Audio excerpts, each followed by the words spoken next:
Hello everybody! This is a 2.5-hour video compilation of my favorite training tutorials on how to teach your dog to stay. In the description below, you'll find a list of the video tutorials and when they appear in this video. I hope you enjoy this compilation. Teaching a beginning sit or down stay to a puppy. So this is what I would naturally do with a young puppy that hasn't learned any cues or doesn't know how to follow a lure.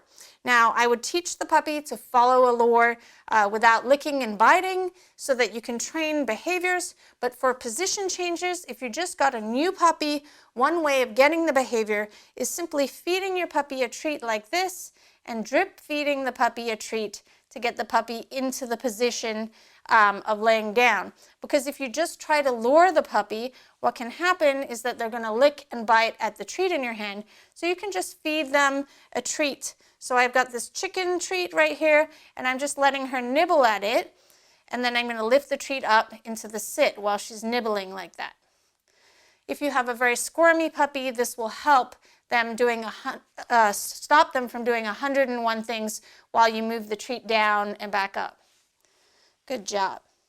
So you're just going to practice your luring skills. You don't have to use any marker words or say anything. So you're just feeding the puppy and practicing getting the different positions. So to get the stand from the down, I'm lifting the treat at a diagonal away from the puppy's body, and then when I want the puppy to go back into the down, I'm moving the treat back into the puppy, and I can put the treat on the ground like this, so when the puppy's in the down position, they're expecting the treat to come from below, and that will help from stopping them popping up for the treat. Okay, so to go from the down into the sit, I'm going to move the treat up like that, and then back into the down and forwards a little bit. Now you might have to experiment with your puppy, and at first when I started training her, she wouldn't want to even lay on this carpet, so I used a cushy bed to initially get her to lay in the down position. Good job. So once your puppy is moving nicely from the different positions while nibbling on little bits of treats like this, then what you're going to do is you're going to start to remove the treat. So I'm going to lure her into the sit position like that, and then I'm going to lift the treat away and bring it back like that. So as you can see, the angle that I'm moving the treat away is keeping her in the sit position. If I were just to move my hand like this, she might get up to follow my hand. And the same with the down. So once the dog is in the down position, I'm going to move the treat forwards away from her rather than up like this, because it might encourage her to follow the treat and get out of the position because she has no idea why she's getting the treats yet. So here we go. Into the stand.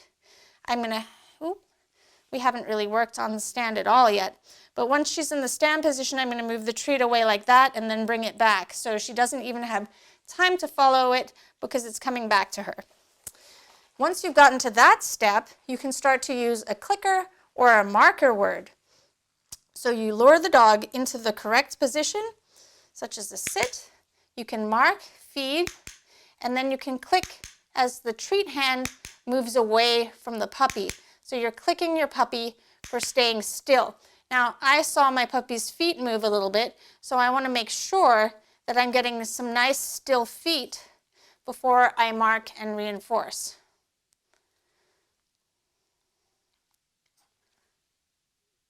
Good. Awesome. Free. And then, once you're starting to get multiple repetitions of marking and reinforcing the dog in the position, you want to quickly teach the puppy a release cue. So mine is free, and that means you can get up. So you can say the cue to sit or down if you want to, if your dog is reliably following the lure into the different positions, but I would usually add that cue when the dog can stay for at least 10 seconds in the position. Then you can say down and then mark and reinforce. But for the release cue, because I use it with all the different behaviors that I do, I'm going to say the cue free, and then I'm going to encourage the dog to follow to get the treat so that it's not confusing, that they know when they're staying they shouldn't get the treat, and when they're released that they can get a treat that's moved away from them. Ready? So I'm going to lure her into the down position, and drop a treat there and move my hand away. And then when she can stay like that, I'm going to start marking and reinforcing the moment that my hand goes away. I mark, and then I bring the treat back to her. And then when she gets better, I can go and collect more treats out of this hand that's holding the treats, like that. If she were to get up from the position like that, I'm just going to lure her back into the position and go back to putting the treat down between her paws like that. Good job. Then I'm going to release her, free, and encourage her up by moving my hand. So first I say the release cue, then I move the hand, and you can use a word like get it as well to get them interested in getting the treat. If you've done a lot of leave it exercises, you can encourage your puppy to follow a treat by saying get it, or making a kissy noise, or moving backwards. But because she's so small, that's why I'm sitting down here with her. Okay. Now from the standing position, I'm going to click and reinforce her for standing like that. And then I'm going to start to increase the amount of time that she waits before I bring the treat back to her. Good. Free. Get it. Awesome. So for the first few training sessions with my little puppy, I was just drip feeding the treats like this and teaching her the different positions and how to get into them by feeding her, letting her nibble on the treat as she got into the positions. So teaching the sit, to the down, to the stand, get it. She knows there's no treat there, get it. To the sit, and then sit to stand, like that. Good. Good job.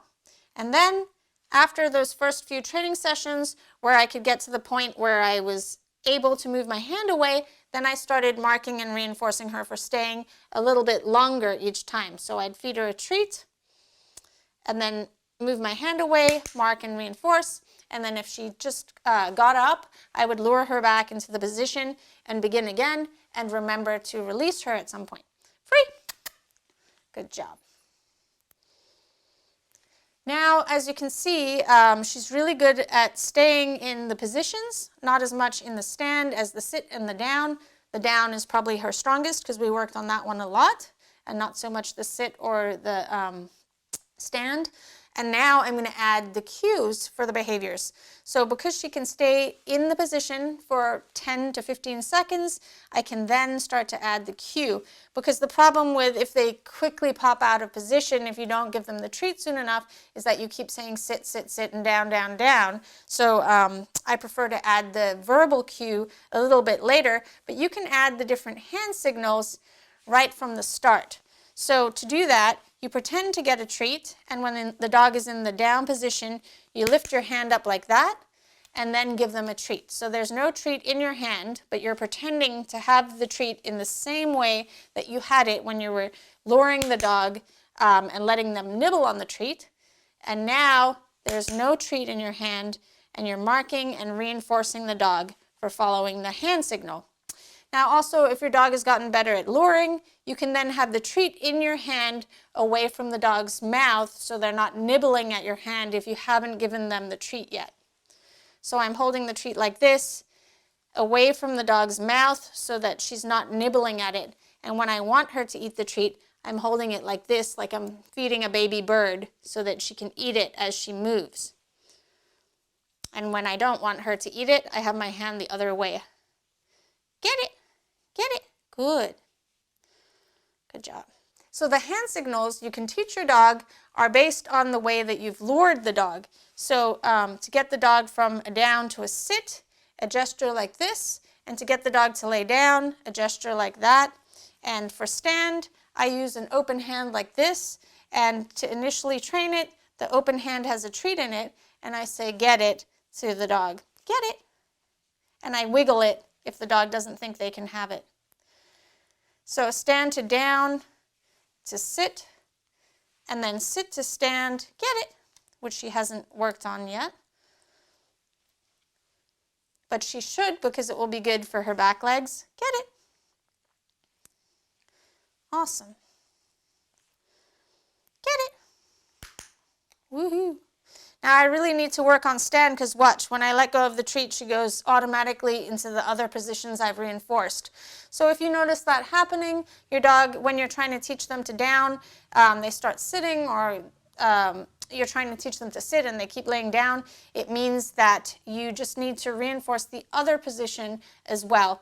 And I like to work on at least 3 at the same time. So if you're working on sit, down, and stand, it's going to be less confusing than if you just work on sit and down, because then the dog might alternate between the different positions if they don't know what you want. To add the verbal cue, you say it just before you move to do the visual cue or the luring gesture. So I'm going to say sit, and then I'm going to move my hand like that. Say down, and then move my hand like that. Awesome.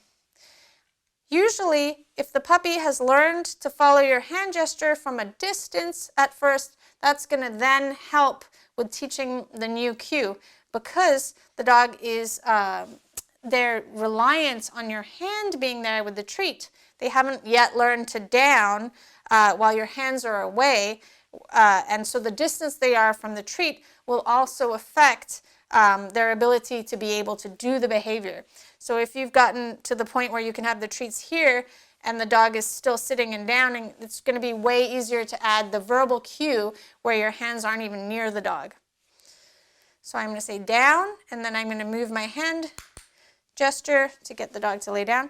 And we worked on shake, and that's why the puppy is offering pawing at my hand. And as I said in the shake tutorial, which I just made, that you don't really want to teach that as one of your first behaviors that you teach your puppy, or you'll get a little bit of offering of pawing, and it can be frustrating if you're trying to train new things like sitting down. You get waving while they're doing it, which is kind of cute if it's a Chihuahua, but maybe not cute if it's an enormous Great Dane. Training the puppy to listen to the cues while you're standing up, you'll need to do an approximations. So here you can see I'm bending over as I do the hand signals really close down to the ground as the initial step to then being able to stand up and do the hand signals or say the verbal cues. If you're uncomfortable with bending over like this, you could do the exercise sitting in a chair. You can also practice having your puppy at your left and your right side when cueing the puppy to change positions and stay in positions. Awesome. Down. Good. Get it. Down. Good. Get it. Teaching sit stay. Step 1. Lure the dog into the position. So the first step is luring the dog into the position. If you have a treat and you hold it over your dog's head, most likely as you lift the treat up, the dog's butt will go down. And the moment you're going to click is when you see the muscles of the back legs moving into the sit. If you don't have a clicker, you can simply use a marker word like saying yes when the butt goes down. Yes. Awesome. So that's the first step. Yes. Step 2. Use a rapid-fire treat delivery to reinforce the dog for staying in the position. After luring the dog into the position, you're going to click and treat as the dog stays in the position as fast as you can. Yes, yes, yes, yes, yes. When your dog is doing really well, yes, you can put more time between the times that you mark the behavior as being correct. Yes. If your dog were to get up, then you simply just have to lure the dog back into the position, wait, yes, and then reinforce, yes. Step 3. Train a release cue. Once your dog can stay in the position for 5 to 10 seconds, you can then add your release cue. So you say your cue, release, and then if the dog doesn't get up, pat your legs, encourage your dog to get up, click, and reinforce your dog. Splash's cue is actually free, so I'm showing you with the cue release how you would train it.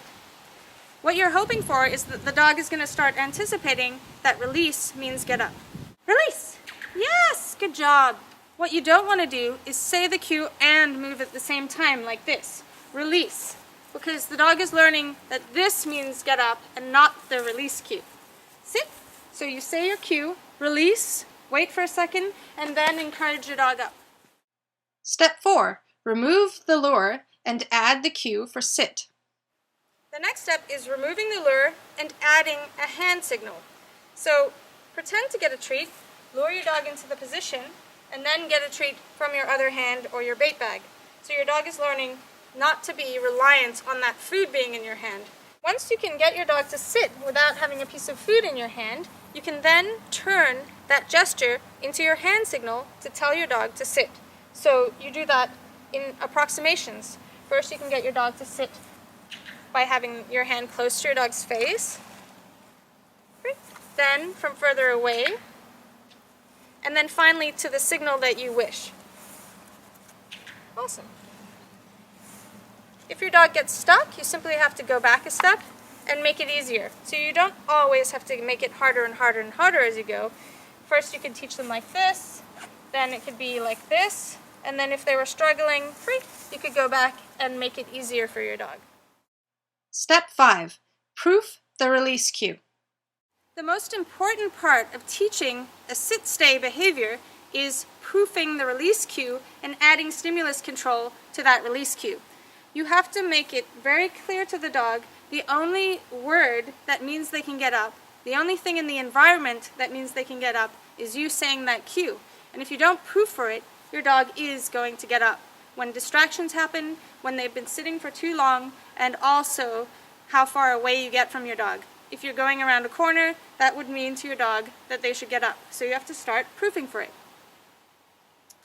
To proof your release cue, you simply have to add distractions and click as the distraction happens at first, and then when your dog is successful, you can start delaying your click. So the distraction happens, you wait, click, and then the final result is that you can do distractions and your dog remains sitting, waiting for the only cue that they know that means to get up, which is the release cue. So to do this, you add a distraction and you click as the distraction is presented. If it's too hard for the dog, you can take it even slower. So maybe just touching my bait bag might be a good enough distraction for one dog. Pulling the treats out, another dog could sit through that. If the dog were to get up, then you simply have to lure the dog back into the position but not give the dog a treat, and then make things easier.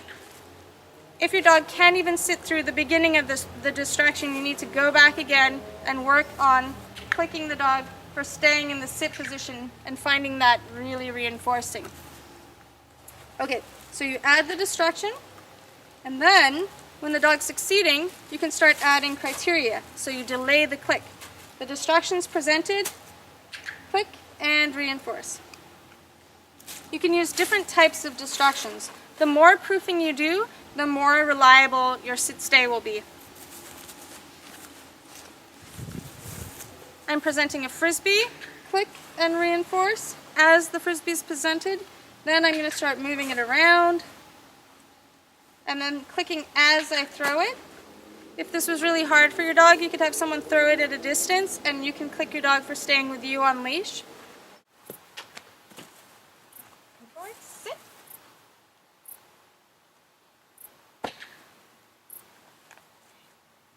It's really important to not always make training harder and harder as you go. So if you want to teach distance away from your dog, you're not going to take 1 step away from your dog and then 2 steps away from your dog and then 3 steps and then your dog gets up. Instead, say for example you take 10 steps away from your dog and your dog can keep staying, you take 10 steps, click and reinforce, 3 steps, click and reinforce. That way the dog never knows when he's going to get a treat. So to start out, you might just be simply shifting your weight forwards away from your dog.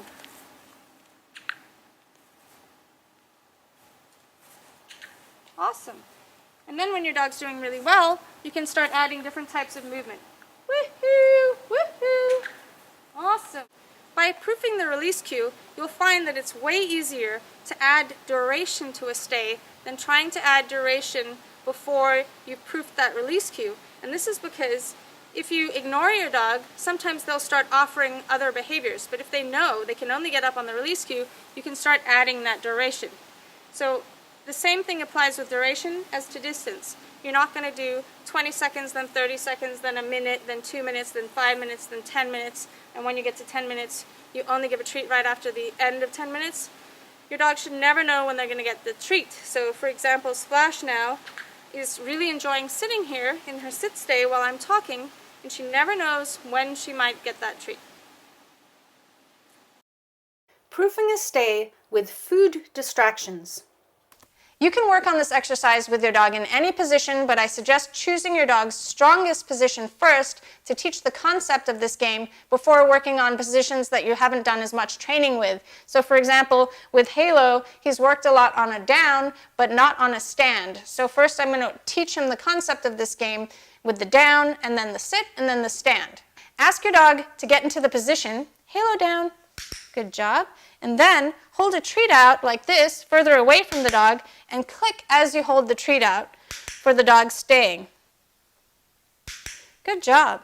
If the dog gets up at any point, you can lure the dog back into the down. Don't give him the treat, but click as you move your hand away and then give him the treat, so the dog is learning that when your hand moves away from him, it means to stay in the position.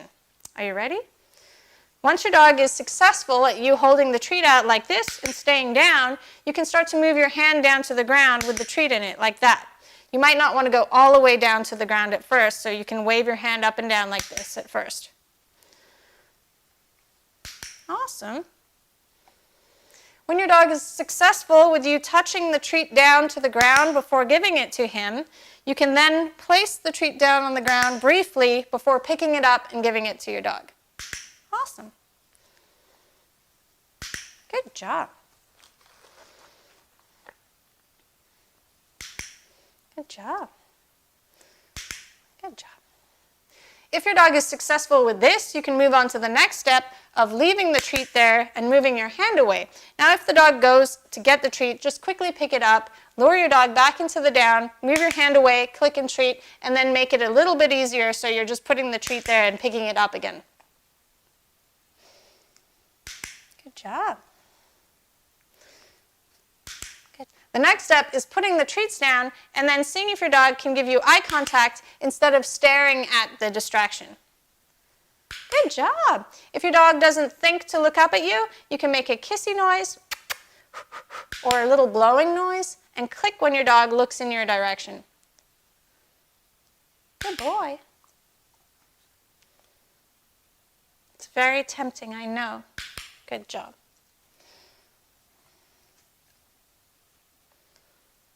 Awesome. Halo free. Then you want to make sure to release your dog from the stay, click and treat your dog for getting up. Some dogs, after you've worked on a lot of distractions, they'll be reluctant to get up when you ask them to, but it's really important to keep the release cue very strong so that they understand that they're only getting up on the release cue. And so when you release your dog up, Halo free, you want to make sure that the dog gets up. So you might want to back up and pat your legs to get that dog to get up within 2 to 3 seconds of you saying the release cue, and his is the cue free.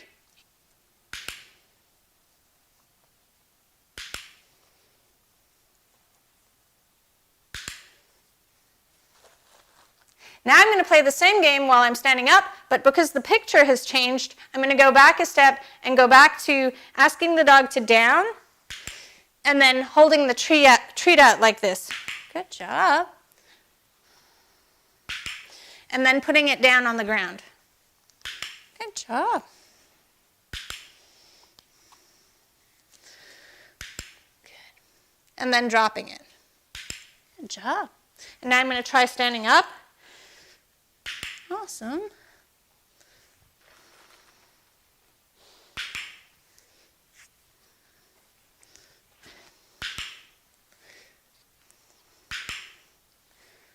First you click as you throw the treat, and then when your dog gets better, you can throw multiple treats before clicking. That one was hard because it looked like it was going to go right for him.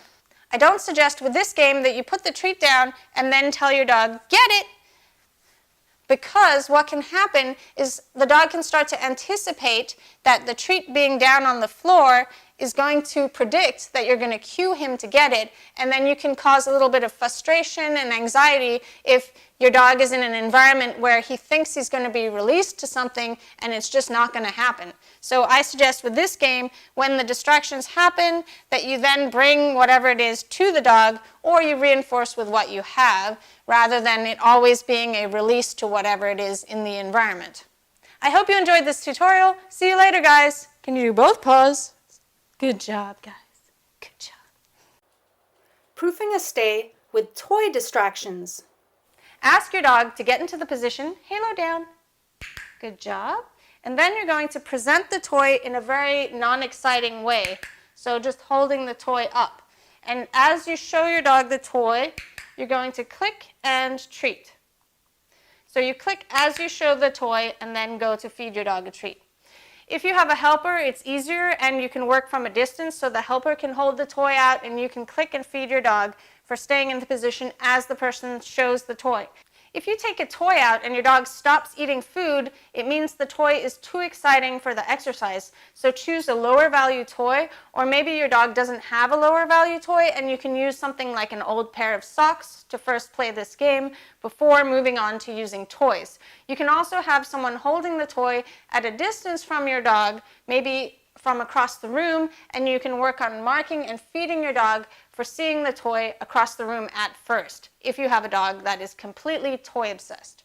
If your dog is successful with this, you can start to increase criteria and delay when you click. So I'm going to put the toy down, and instead of just clicking immediately as I put the toy down, I'm going to put it down a couple of times before I click and feed.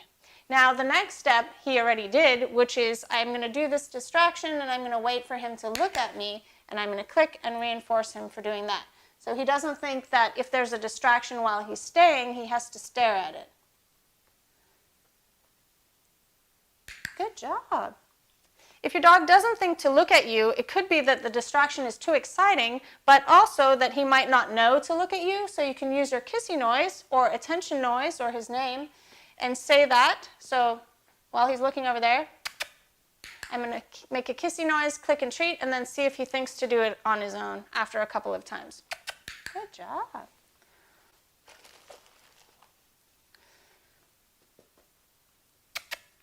Good boy.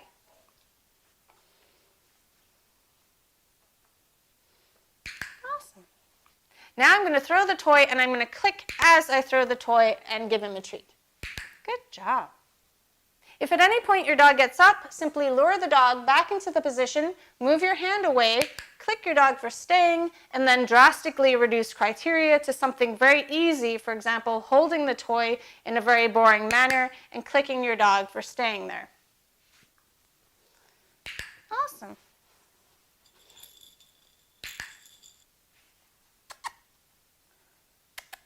Halo. Good job. Good boy. Awesome. Awesome. Good. Awesome.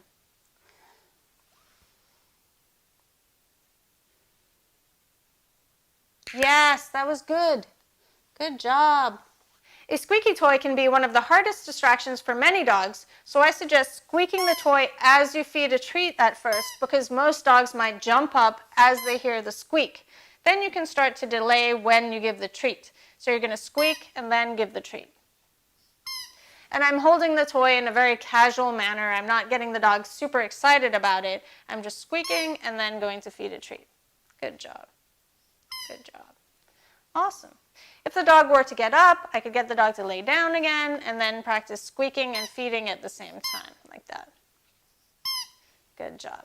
He's doing so good, I can move on to the next step, which is squeaking a lot and moving the toy around like this. Good job. And then I'm going to see if he might think to look at me. Good. This distraction is going to be too much for Halo, and he's going to get up, and then I can show you what to do if your dog gets up. So I'm going to stand up and squeak this, and as you see, he got up. So I'm going to lure him back into the position. Halo. And then I'm going to lure him into the down, and it's a little tricky because there are other dogs there. Move my hand away, click and feed, And now I'm just going to squat and squeak the toy, click and feed him. Good. Good job. And now I'm going to stand up and squeeze it while I'm next to him. Good job.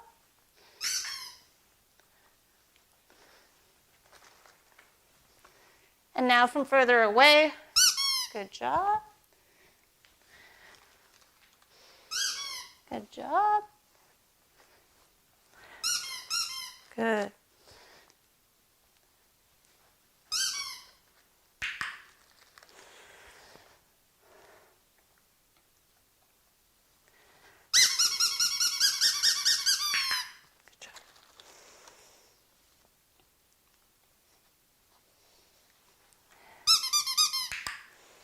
Don't forget to release your dog from the position using the release cue. And if the dog doesn't get up immediately, encourage your dog up, mark and reinforce your dog for getting up. Are you ready?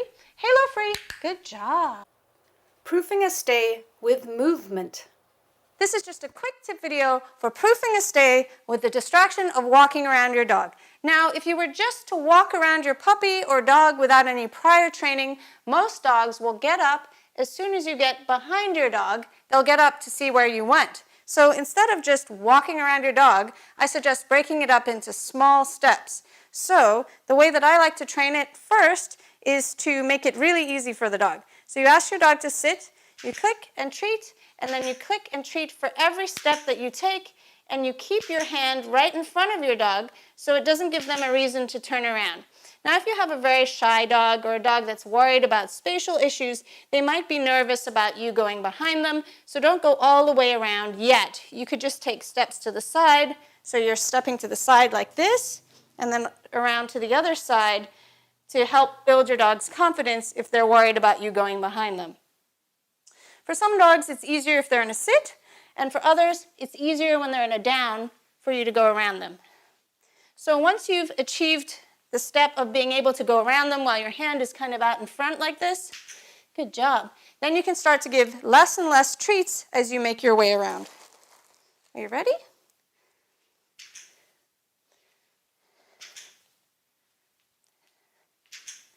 Good boy. And now I'm not going to have my hand right in front of his face.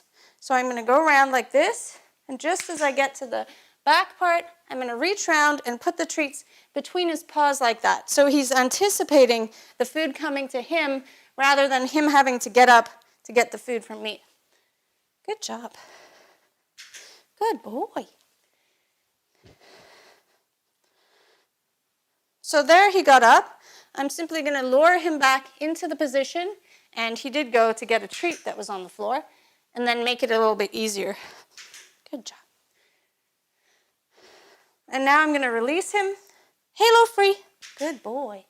Sit. Now we're going to practice with a sit. Good job.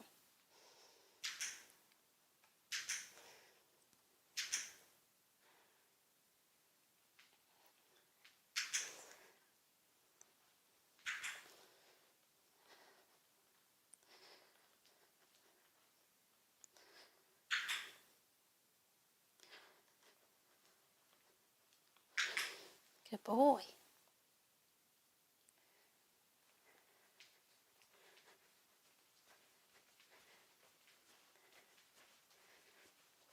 Good job.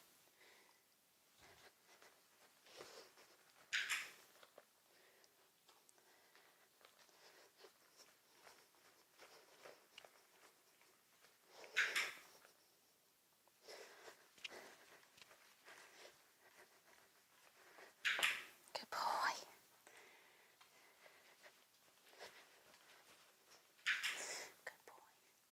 Adding and proofing a release cue. Once your dog has started staying in the positions after you've removed your hand, you can add your release cue. To teach the release cue, say the cue while your dog is in a position, then entice the dog to get up and come towards you. Click as the dog gets up. Great cues to use are free or release because they do not pop up in everyday speech like okay does. Yeah. Release. Awesome.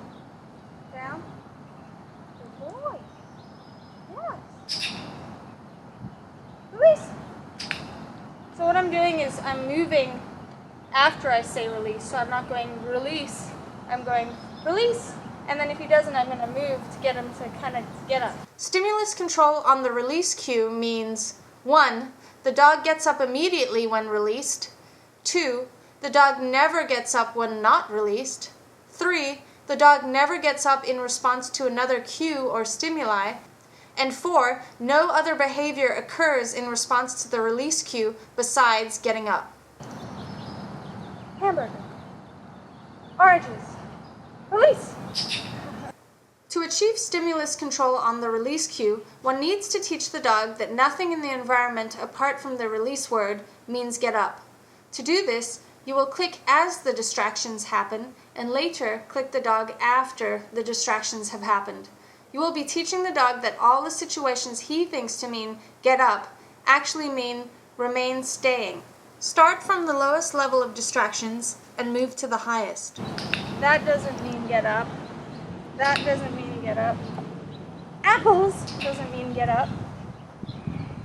Cabbages doesn't mean get up. Hey, hi over there. That doesn't mean get up. But the word that he's waiting for, the only word that he can move on is release. And I'm going to encourage him up if he thinks, no, I think you want me to stay here. Release actually is a cue to mean come to me. And get out of the position. So I'm clicking the exact moment that I do the distraction at first. But then, once he's getting it, which he is, I can do the distraction, do some more distractions, and only click him for the hard one. If the dog gets up, do not give the dog a treat for getting back into position. As quickly as you can, lure the dog back into the location and the position, and then make the distraction slightly easier. For a more advanced dog, you can simply repeat your hand cue or verbal cue. The goal is that the dog never gets up. So if your dog is getting up often, you will need to go back a step to where your dog is successful. Yeah.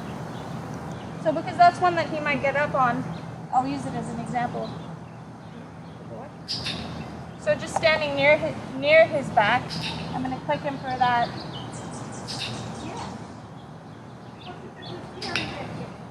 And then maybe just slowly stepping over and feeding him at the same time. And now I'm going to release him. Release! Cool. Here you can see Tug learning that no matter what I do with my body, and no matter what comes out of my mouth, the only cue that means get up is the release cue. Woo! Ha-ha!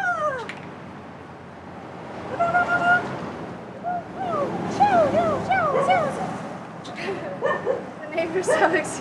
How can I like that? Pumpkins! And apples! And strawberries! And Margaret! And feet! And the feet! And the feet dance! The feet dance! Free!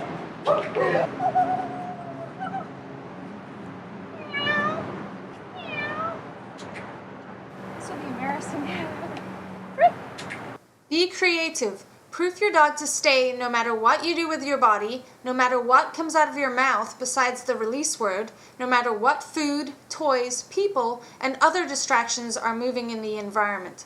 Remember to release your dog and move away from stressful distractions like loose roaming dogs, loose roaming children, and other distractions that are unfair to make a dog stay through. Now I'll add a distraction of a food bag. Down.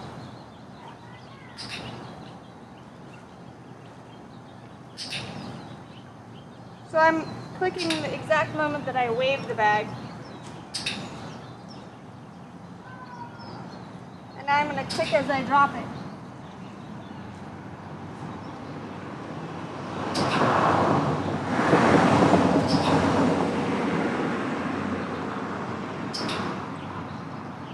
Now I'm going to wait a little bit.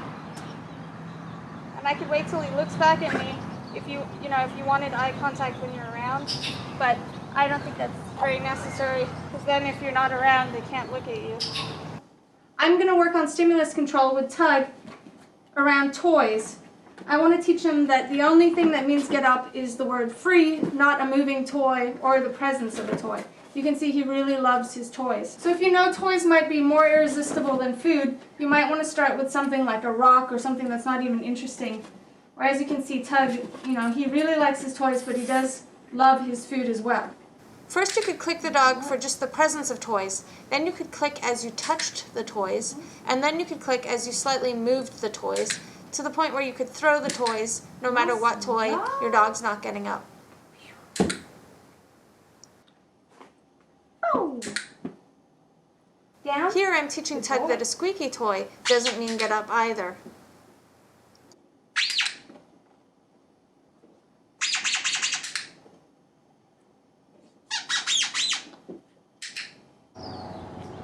Good boy.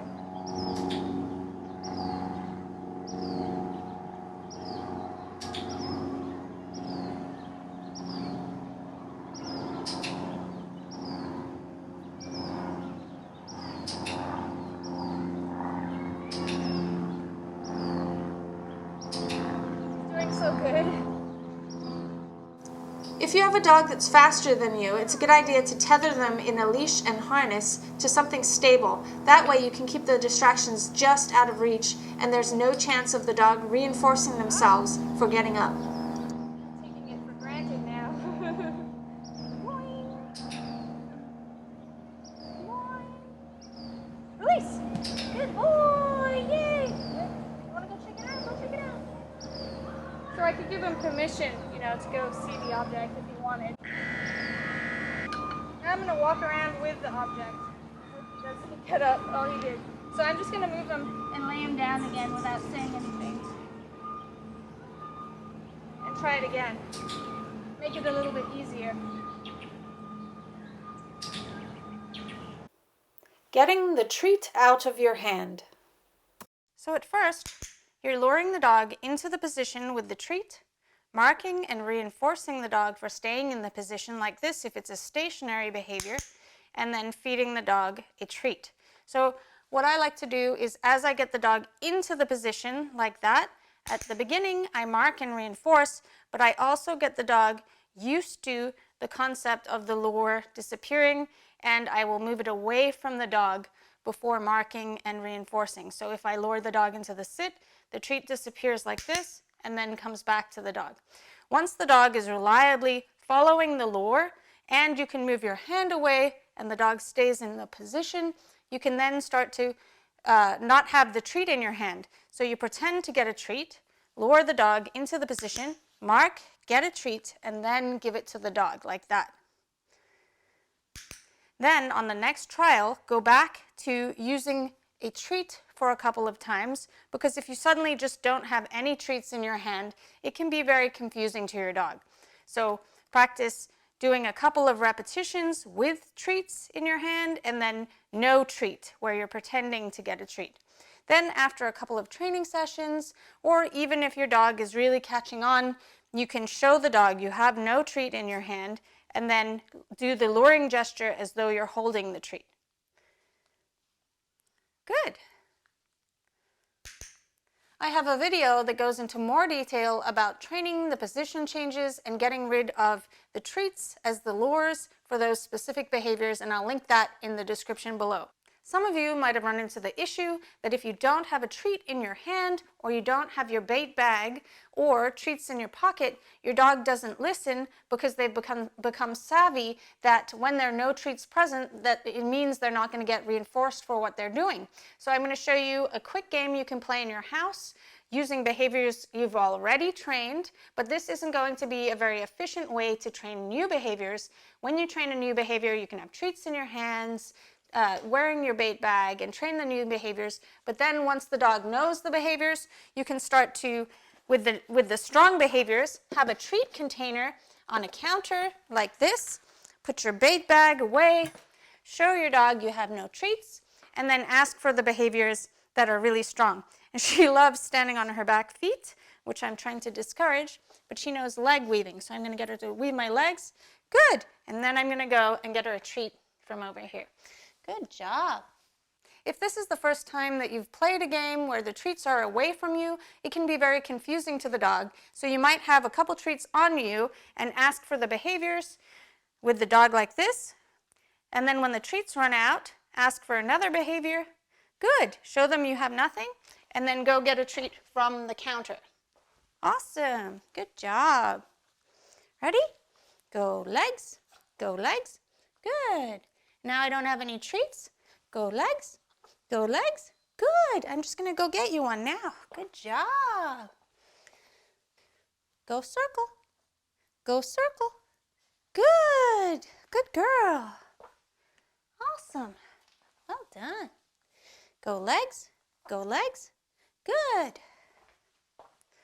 Good girl.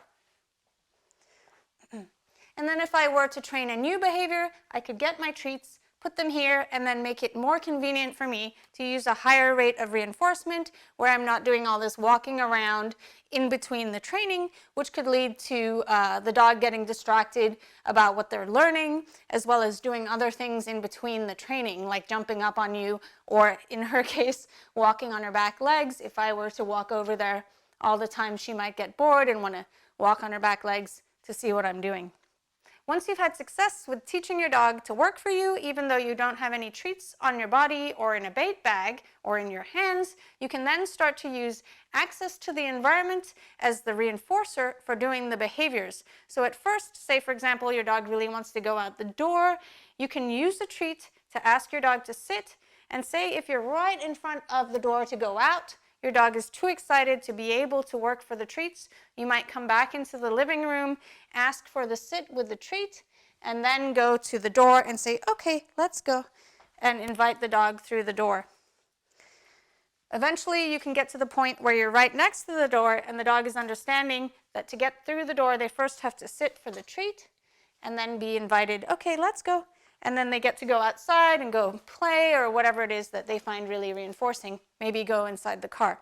So they don't necessarily need to sit, but you can ask for any behavior that your dog is really strong at, so something that they find really easy to do. So if your dog has just learned a new behavior, keep working on that before trying to ask for it in terms of access to the environment, saying hi to another dog or saying hi to a person on the street or getting to sniff something. So really easy ones are eye contact, asking the cue to touch your fingers, asking for a sit or a down if your dogs know those behaviors, or you could even do some freestyle behaviors, which I like to do with my dogs. Here you can see Lacey is learning attention means access to getting to do exactly what she wanted to do.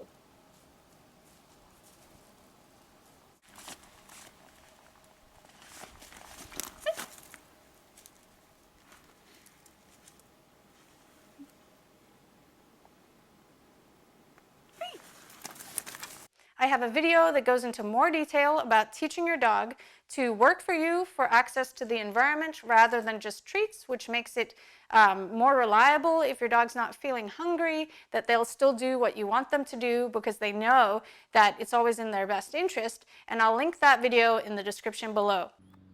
Here's some footage of my Border Collie Halo at about 9 months old, where for a month he stopped finding food reinforcing when we were out of the house. And as you can see in this footage, he still is able to do the behaviors because I've played games like the ones that I've described in this video. Okay, go. Go play. Halo, come. You want the treat? Ready? Twirl. Halo, go legs. Woo. Halo, go legs. Okay, go. Go play.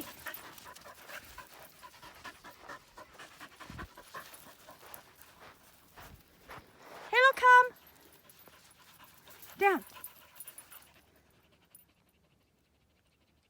Okay, go play. Go play. Problem solving when teaching down.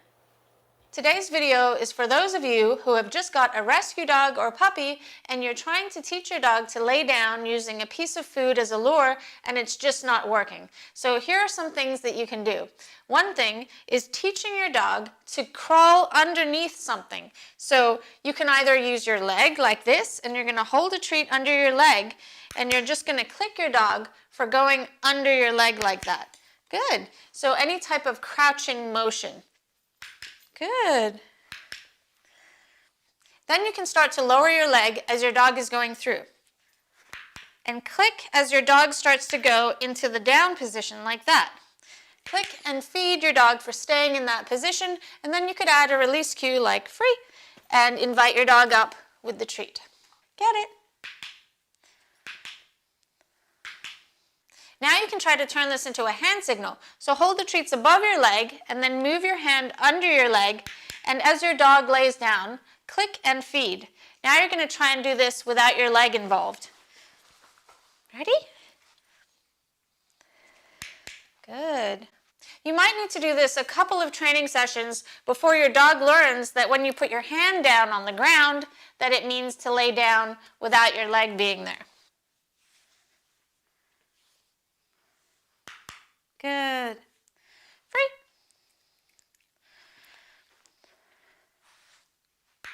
Once your dog is reliably laying down when you put the treat down on the ground, you can say your cue down just before you go to move your hand to put your treat down on the ground. Good job.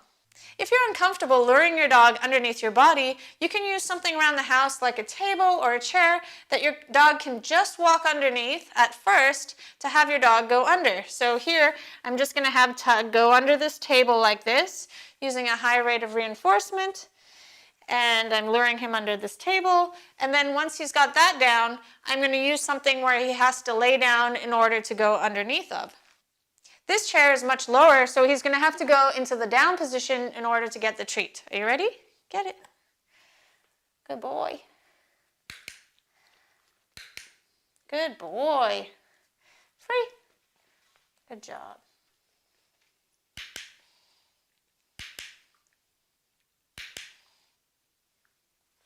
Free.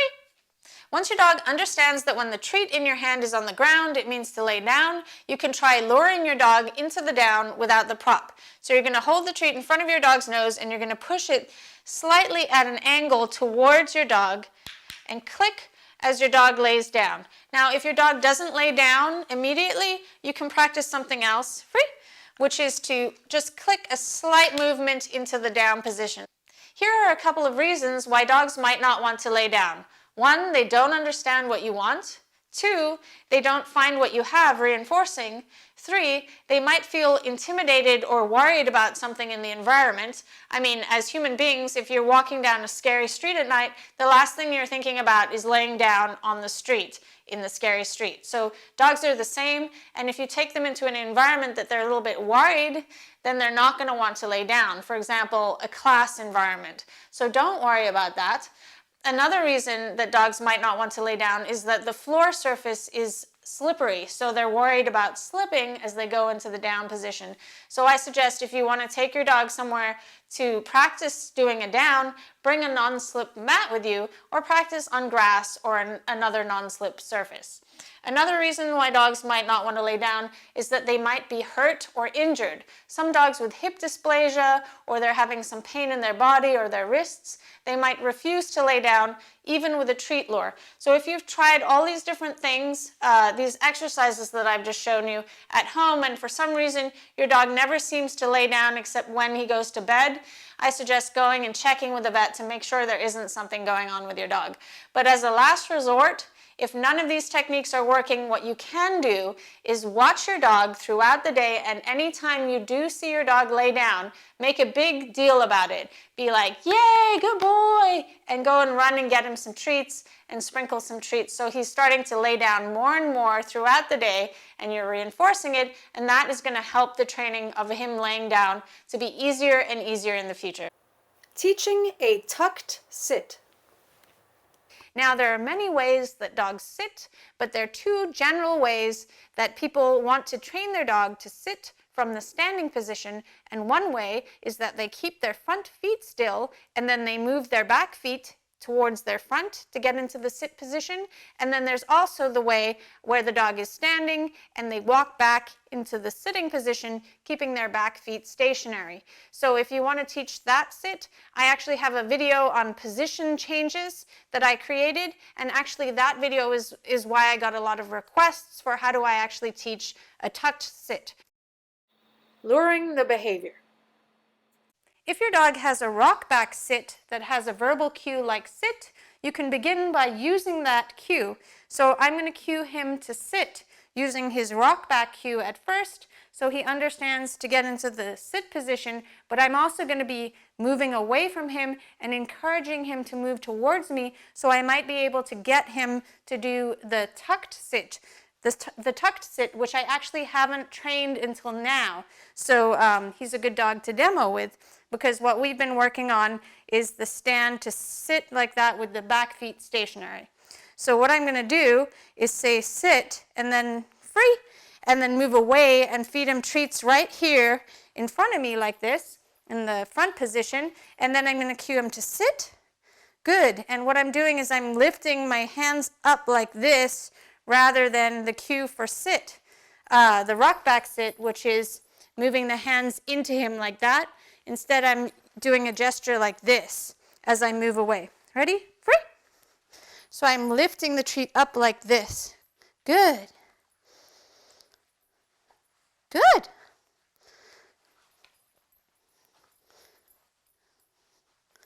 Good. Sit. Good. And I don't want to ruin my other cue, so as soon as I see him offering the behavior that I want, which is tucking forwards and keeping his front feet still, I'm then going to add the new cue, and the cue that I use is called tuck, which is maybe not a cue that you want to use, so you might think of a different one. Because tuck is kind of weird to say in public, and it sounds like one of my dog's names, his name is Tug, so it's not the best cue. Ready? Tuck. Good. Back. Good. And to teach them to get into the stand position after sitting, if the dog knows the cue to back up, you just cue them back up, while they're sitting, and the back feet usually will pop out. Another method is tossing a treat away from you and sitting like this, and then lifting the treat up like this as the dog comes towards you to sit. Good. And you can try using the cue that you already have. Ready? Sit. Good. So there he rocks back a little bit, and I could jiggle the treat like that to get him to come forwards to get it.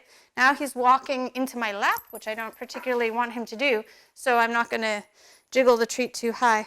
Good. Go get it. Tuck. Good. Come forwards a little bit. Come forward. There. That's nice. Good job. Good boy. Ready? Go get it. If your dog is used to the rock back sit, I suggest using high-value treats like this cooked steak or a high-value toy to get that excitement and movement forwards at first. Using a prop. You can use a couch or a bed for this exercise. Lure your dog right to the edge of the couch and then ask for the sit as you stand slightly further away. Most dogs will inch forwards to get closer to you and the reinforcement by getting closer to the edge of the couch. You bet. Back. Tuck. You can also use a smaller platform as a target for their back feet. Back. Good. Get it. Good girl. A canine freestyle hack. The previous techniques I showed are common knowledge in the sports communities. I don't actually know who invented those specific ideas, but they're really clever. One that I found works for some dogs that are just not getting it is doing canine freestyle, where the dog is between your legs like this, and then when you cue them to sit, if they do the rock back sit, they can't see the treat anymore, so they come forwards to check out where that treat is, and you can lure them up like this while they're looking up for the treat. So you can practice walking around and feeding for standing, and then asking for a sit between your legs and feeding here. And if the dog sits too far back, sit like that, you're just going to sit. She doesn't want to sit too far back. You're just going to lure them back through your legs again. Good job. And then when the dog is comfortable sitting like this between your legs, you can then practice with the dog at your left side. Tuck. Position changes with the back feet static.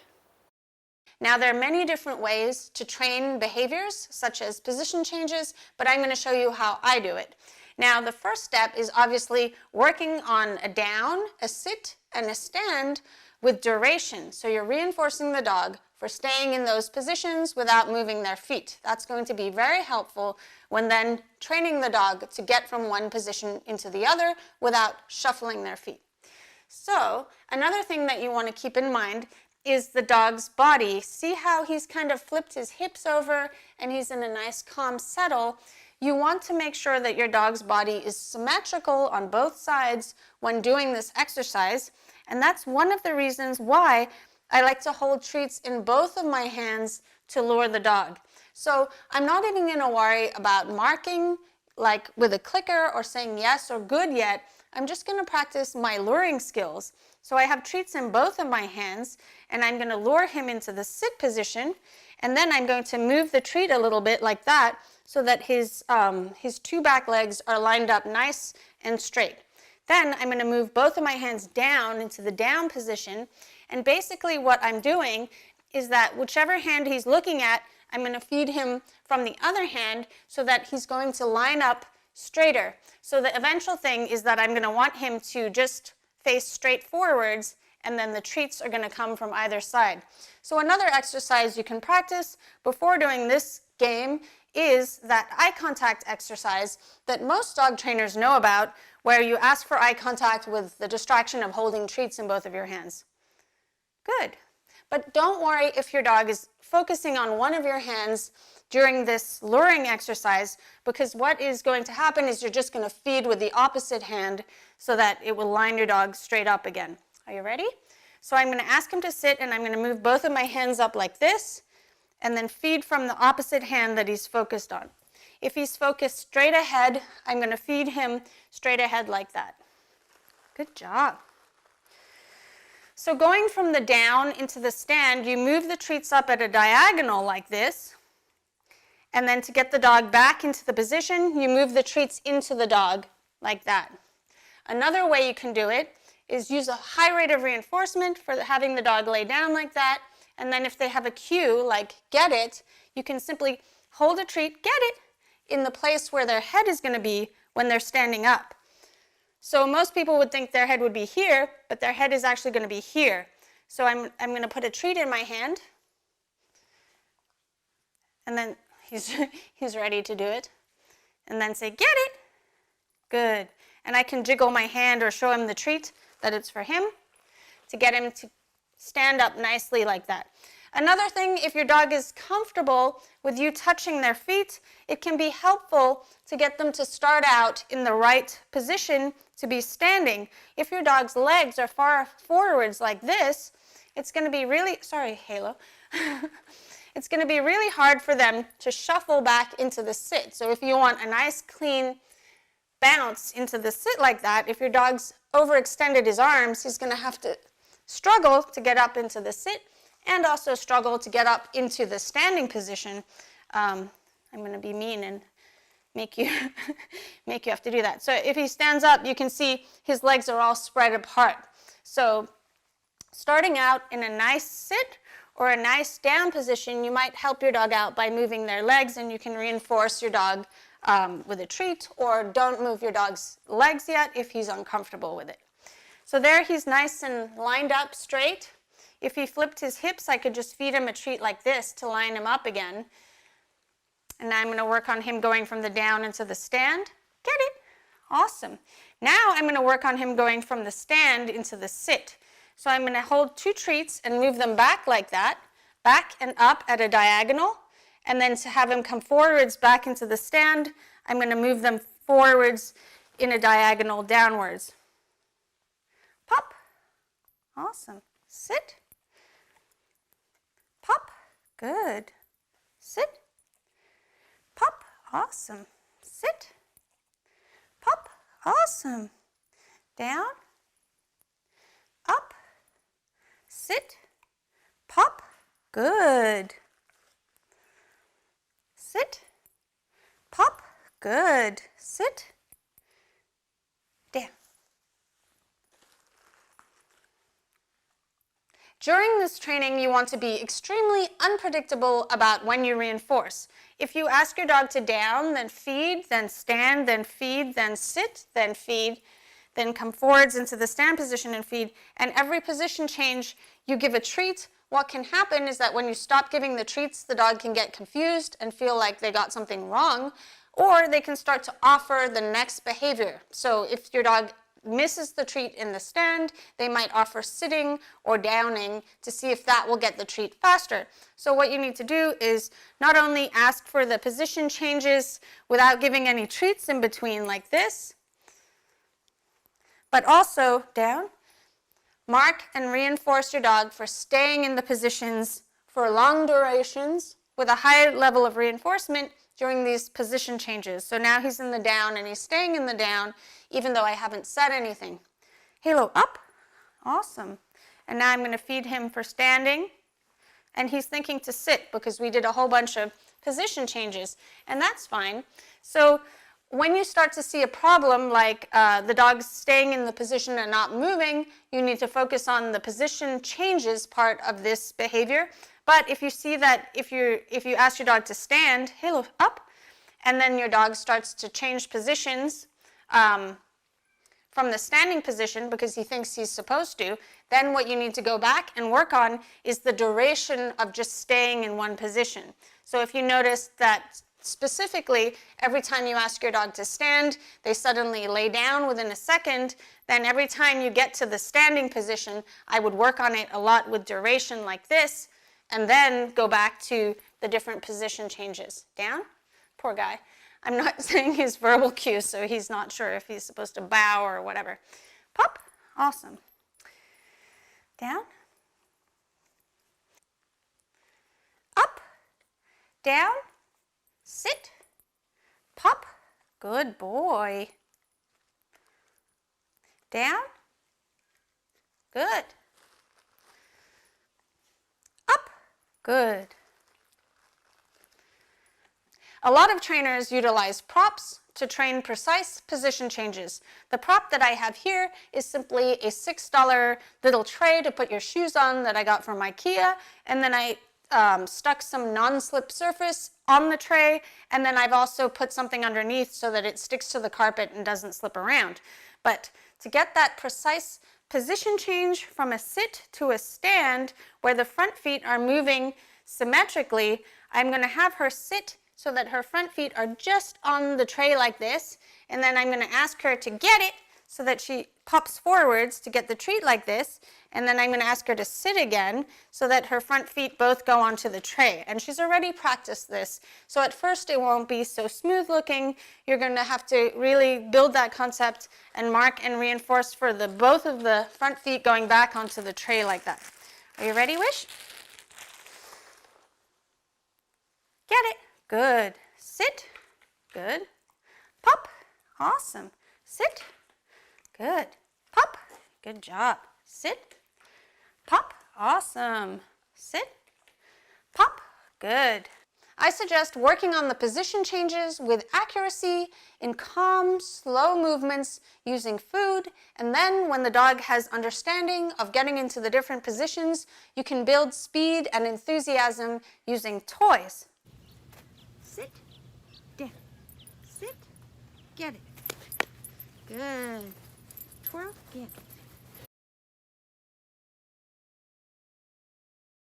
I wanted to give you some tips for training position changes at a distance. I think it's really important to teach the dog the concept of staying further away from you first before adding something precise like keep your feet in exactly the same position and move your body around while staying out. Now, a lot of times people will leave their dog, they ask their dog to sit and then they move away from the dog and then ask the dog to do position changes. I suggest teaching your dog to go out away from you first. So teach your dog to go out to a mat or teach your dog to back up away from you. And then my favorite exercises to work on first is teaching the dog to back away and spin in a circle left and right. And once you can get to the point where your dog can spin and not move forwards towards you, then you can start thinking about asking your dog for something precise like moving from a down to a stand without taking a step forwards towards you. Are you ready, Mushy? Here we go. Woo! Woo! Good girl. Drop. Back up. Twirl. Back. Spin. Back. Twirl. Back. Spin. Get it. Back up. Twirl. See how she stayed in the same position? Now I'm pretty sure that she's going to be able to change positions without inching forwards. Are you ready? Wish, sit. Good. Ready? And she's anticipating the reward going behind her. So as soon as I was ready to throw it, she was backing away from me rather than running forwards towards me. Another tip is holding the food or the toy in a way that looks like you're going to throw it behind the dog, as well as using exaggerated movements at first to set your dog up for success. To most dogs, doing the same behaviors they know in front of you at a distance from you, it's almost to them like they're learning a new behavior. So I suggest using a high rate of reinforcement and marking less precise behavior, and then going back and building in precision when the dog is in front of you again. Most trainers like to use food first to initially train a behavior and then add toys to get speed and enthusiasm. I suggest working on a soft surface if you're going to have your dog change positions fast so that they don't hurt themselves.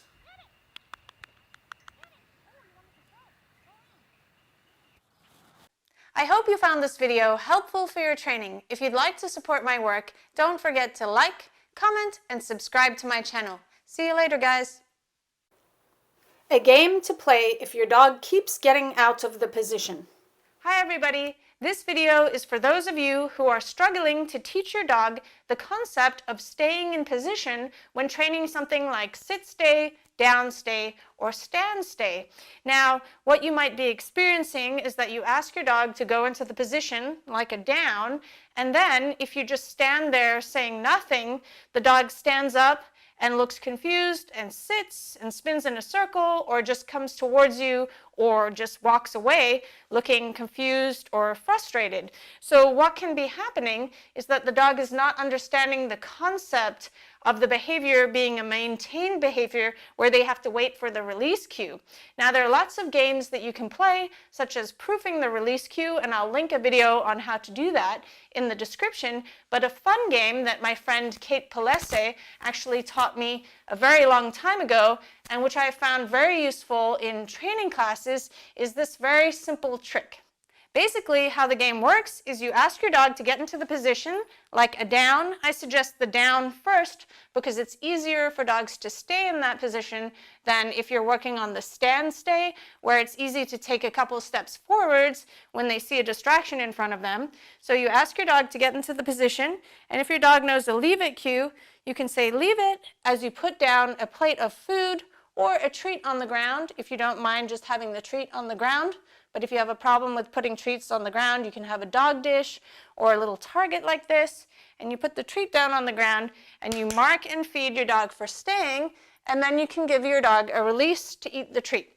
So my release is get it, and then I point towards where the treats are. So if your dog is reluctant to get up, you can make kissy noises, pat on your leg, and move the dish to offer the dog the food, or use their release cue like free, get it, so that they're learning to get up to get the treat. Some dogs, if they're really well trained, they'll be reluctant to get up with a new release cue. Okay, ready? So to begin this training, as you put the dish down, your dog might immediately get up to get the treats off the dish if your dog doesn't know the leave it cue. So to teach your dog this new concept, you ask your dog to get into the position, and as you go to put the treats down like this, you mark and reinforce your dog for staying in the position like that. Good job. So I'm just going to put the dish down like that. Good. And if he were to get up to go for the treats, I can pick the treats up, lure him back into the position, and then just simply work on moving the dish down to the ground while he stays in position. Once your dog has had success with this game in the down position, you can practice in the sit and the stand position. Are you ready, Halo? Sit. Good.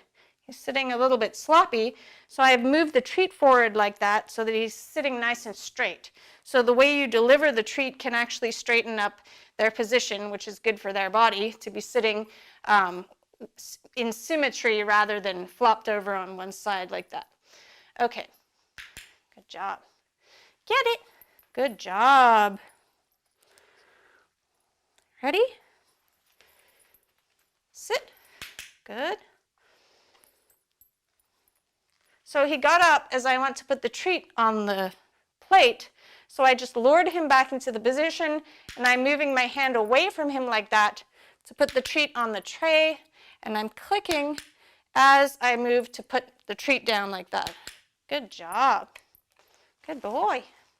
And the great thing about this game is that if you have a dog that offers behavior, you'll see that their focus is going to be on this tray with the treats, and they're going to be very unlikely to start dancing around thinking that they're doing something wrong in order to get the treats, because their motivation is to be released to the plate of food, so they're waiting for you to give the release to get the treats. All right, ready? Get it. Good boy. Up. Good. Good boy.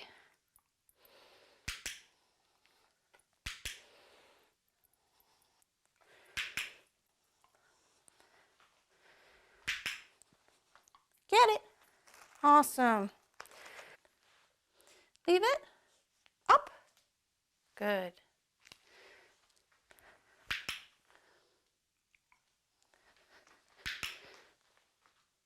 Leave it.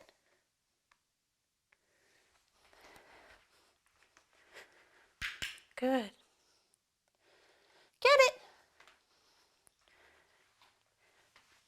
Once you've had success with this game, you can practice in the same location without the little dish. Ready? Sit. Good job. Good job. Free.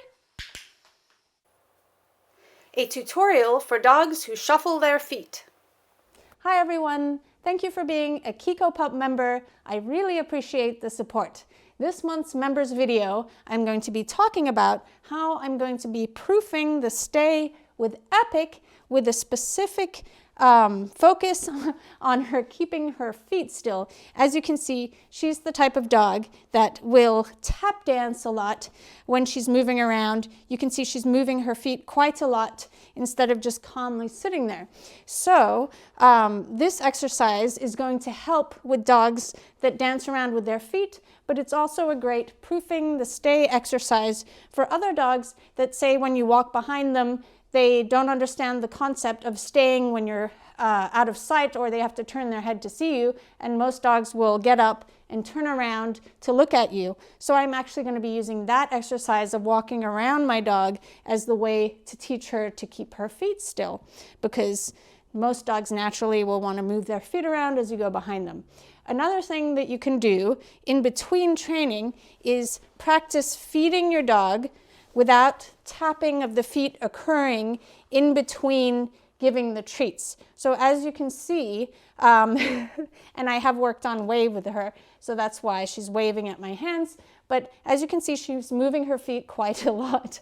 And it's not not a wonderful thing, because what can happen is you can inadvertently reinforce that as being part of the behavior, and then you have a dog that is doing a superstitious foot movements, thinking that that is why they're earning the treat. So there she scooted forwards a little bit before I gave her the treat, so that might make her more likely to do it again next time I'm going to feed her a treat. So I just have a couple treats here, and they're super small for her, and I'm just going to practice calmly moving towards her and feeding a treat while she keeps her feet still. So I might need to have the treats closer to her like this, and I'm just going to keep drip feeding her the treats for keeping her feet still. Oh, hi, Splash. Splash likes this game a lot. So her feet are nice and still there, and she's scooted forwards, but I haven't asked her to do anything. So it's just a matter of trying to find the right way to give her the treats. so that she's keeping her feet still. So I have my hand about the same height as her head, and I'm going to slowly move and give her the treats from my hand like this. Good. Then when you have reliably have the dog staying still, you can start to mark the behavior. So I have the treats here. Good. And I can get the treat to her faster. Good. Good. And you can see her feet are much more still, and she might shuffle around because we just started working on this. Good. But you can really start to mark, good, that stillness.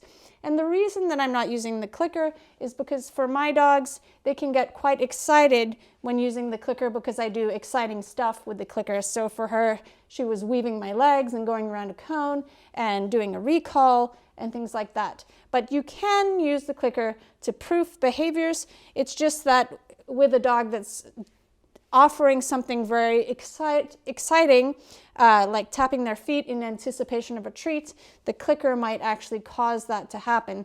So if you're going to be using the clicker to train calm behaviors like this, then you could also, once you get to the step of marking and reinforcing, good worked really well for her. Now I can practice clicking and then going to give her the treat slowly like this.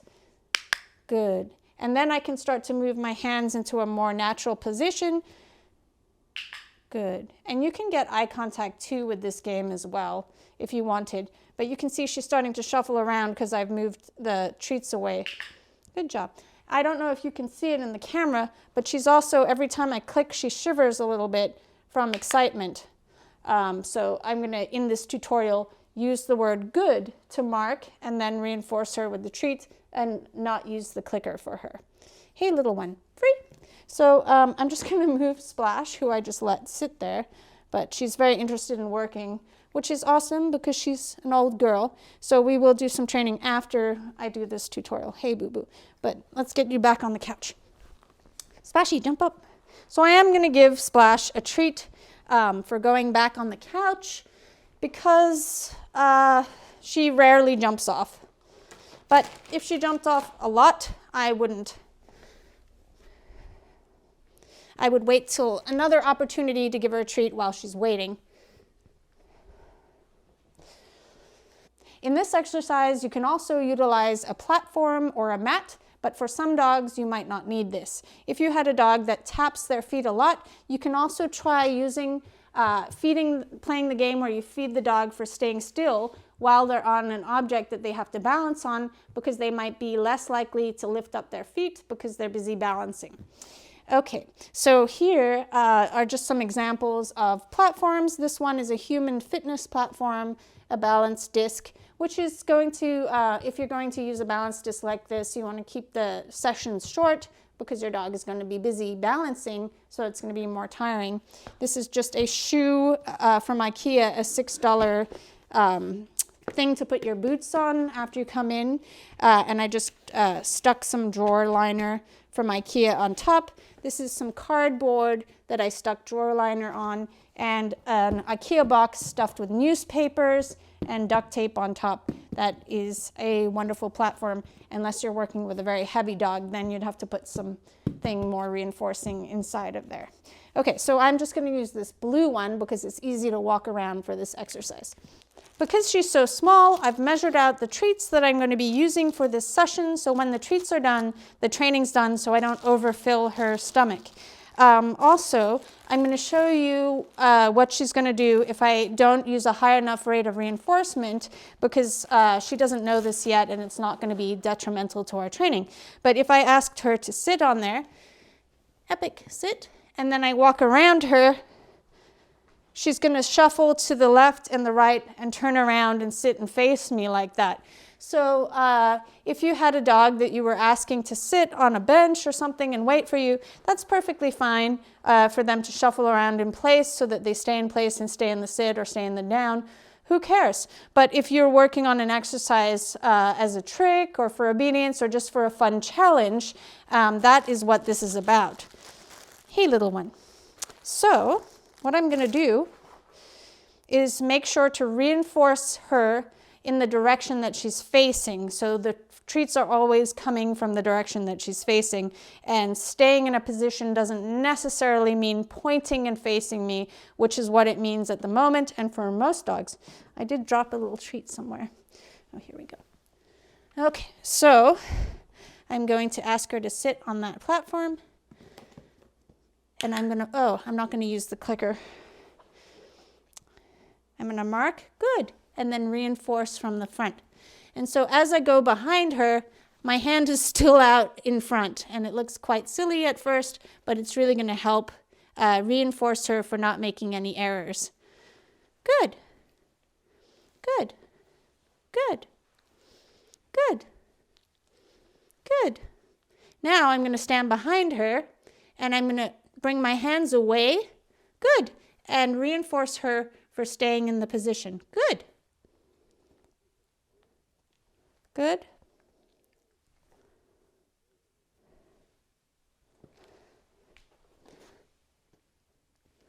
Good. Good. Good. Good. Good. Good. Good. Now I'm going to walk around her with the treat out ahead of her like this as she's sitting. Good. So I'm going to hold the treat here and then move myself around her as I hold the treat up. Good. So I can get all the way around. And now I'm going to go the other direction.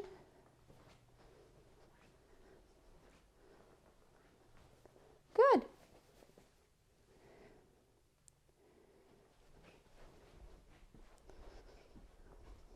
Good. Now I'm going to, instead of holding the treat here, I'm going to hold it close to my body. Good. Good. Now I'm going to fade the hand. So first it's here, and then it's going to go behind my back. Good. And she moved a tiny bit, so I could go back on the next trial to just holding the treat here. Good. I see your shuffling feet. So with her, in particular, what is screwing up all the training is actually the process of giving her the treat. That causes the most shuffling of her feet. So for me, my homework is going to be calmly giving her a treat and moving it away and reinforcing her for keeping her feet still. And now I'm done with my treats, so we have to end the training session. Free!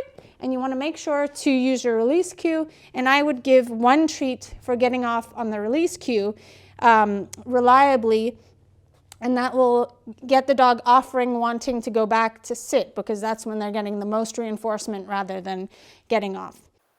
Teaching drop it heel. Today I'm going to give you some tips for training drop it heel using a mat. Now, the reason that I like to use a non-slip padded mat to train this is 1, it gives the dog a target to know to lay down and stay in this treat station when you move ahead of your dog, but it also will prevent your dog's feet slipping around when your dog stops. So I don't train on a hard, slippery surface, and you'll see why.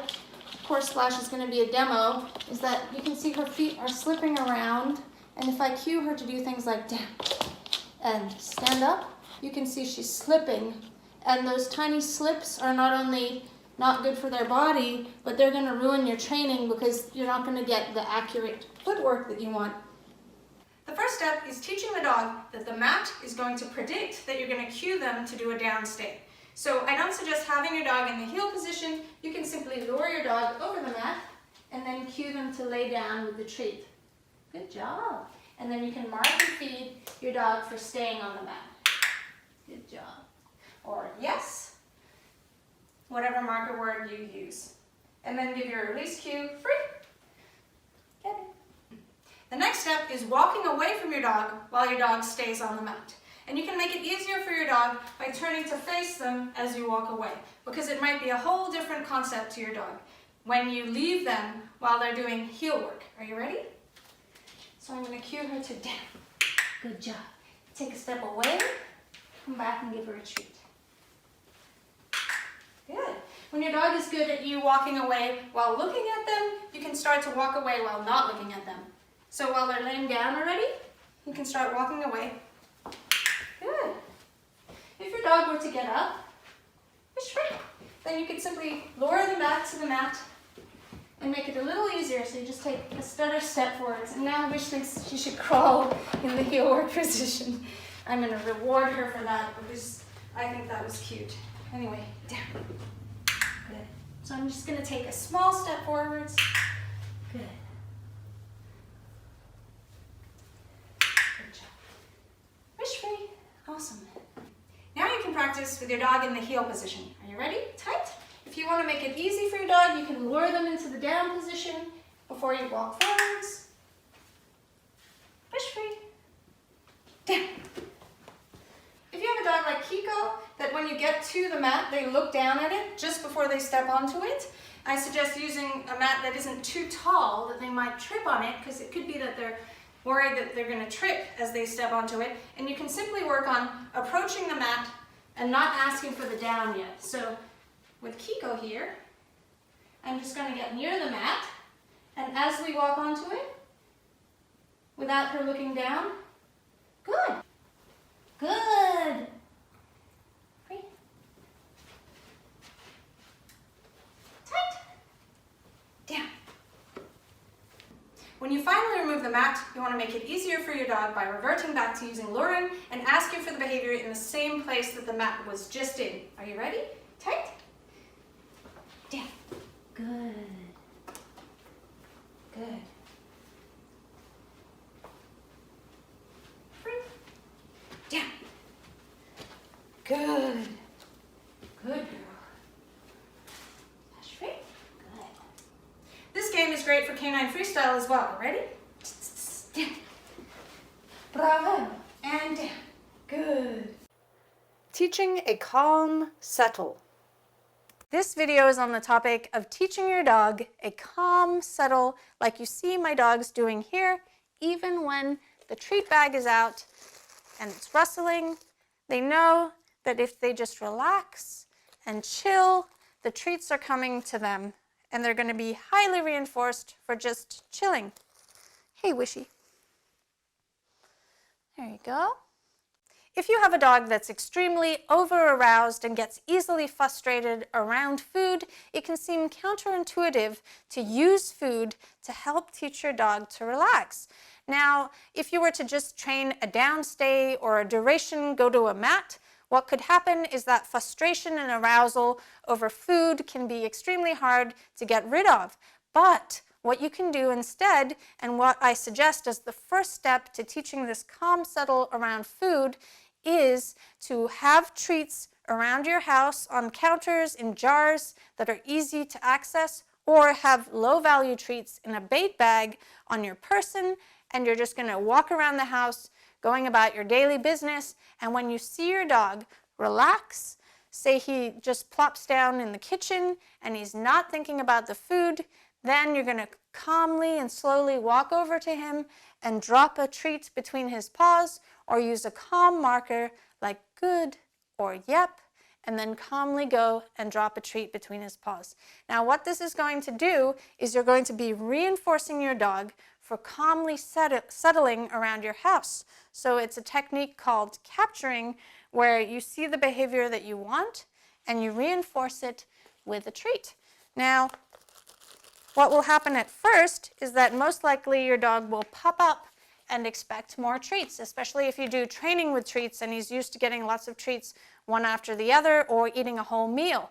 So you feed your dog a treat, you show them that you have no more treats, and then you go about your business and really convince your dog that that was just a one-off treat for relaxing. And what's going to happen is that your dog isn't going to then, after getting one treat, have that expectation that more treats are coming and that frustration and arousal about when am I going to get my next treat. And this is going to help extremely to calm your dog around food. So the food being present isn't the predictor that you're suddenly going to do exciting stuff and get excited. It's about being calm and relaxed.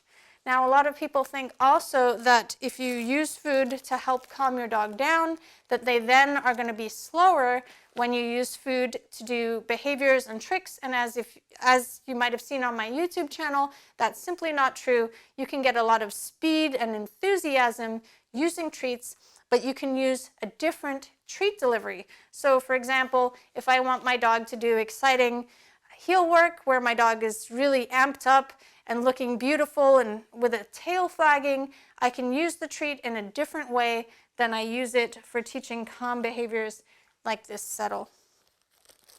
For some of my clients, I suggest doing this exercise for at least 5 days before you even start any sort of initial training, as what can happen is if you start trying to train with food when a dog is very excited and frustrated about food, you can kind of create a habit that the dog gets frustrated as soon as you start training and gets overexcited. So simply for 5 days, not focusing on training your dog, but simply reinforcing those moments that your dog lays down and relaxes is really going to set you up for success.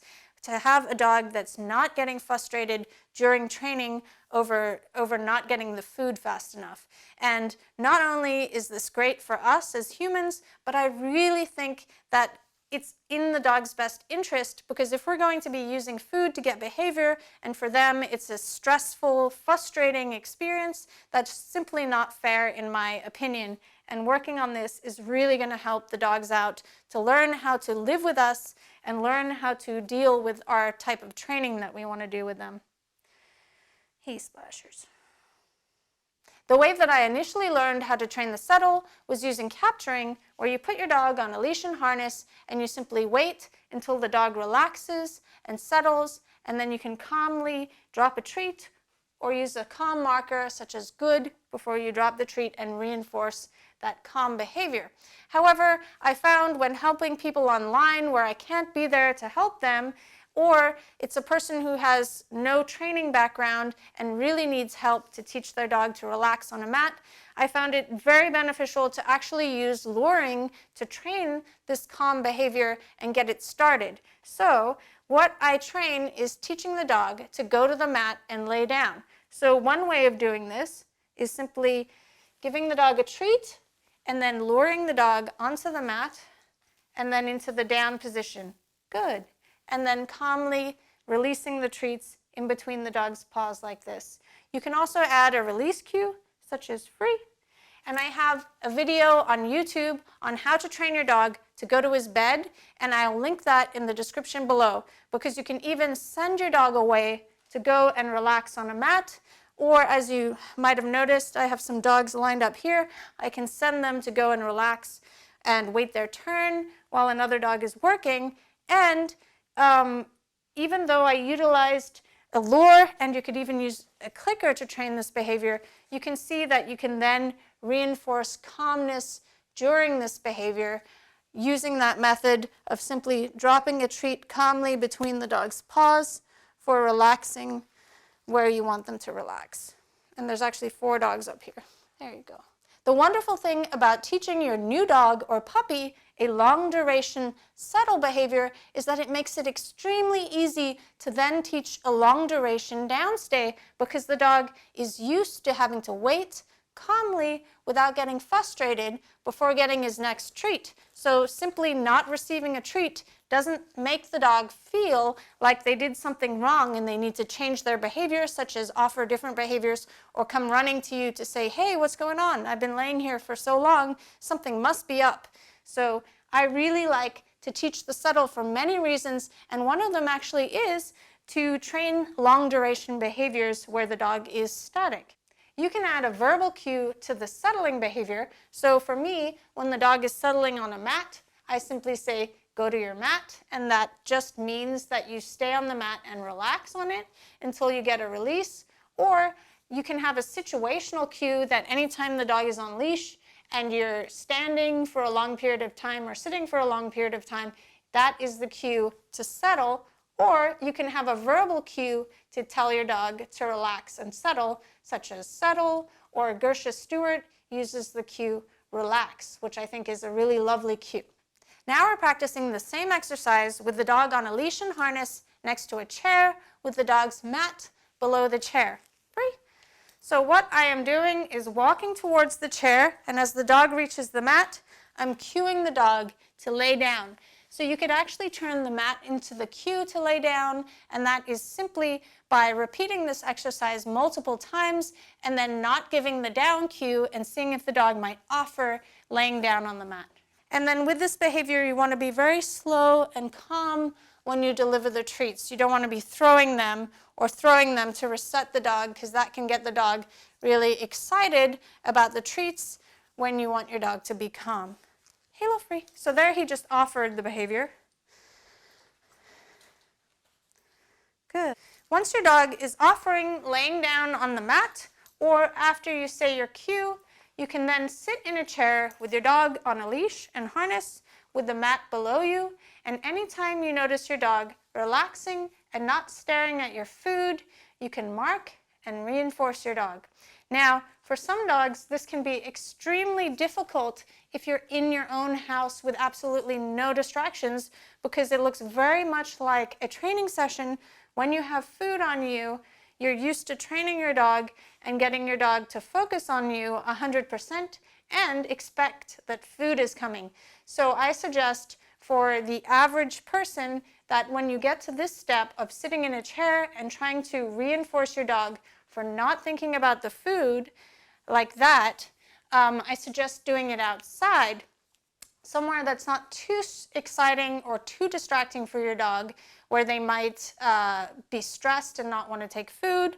So maybe your backyard where there's some noises happening, but your dog is still able to train with you.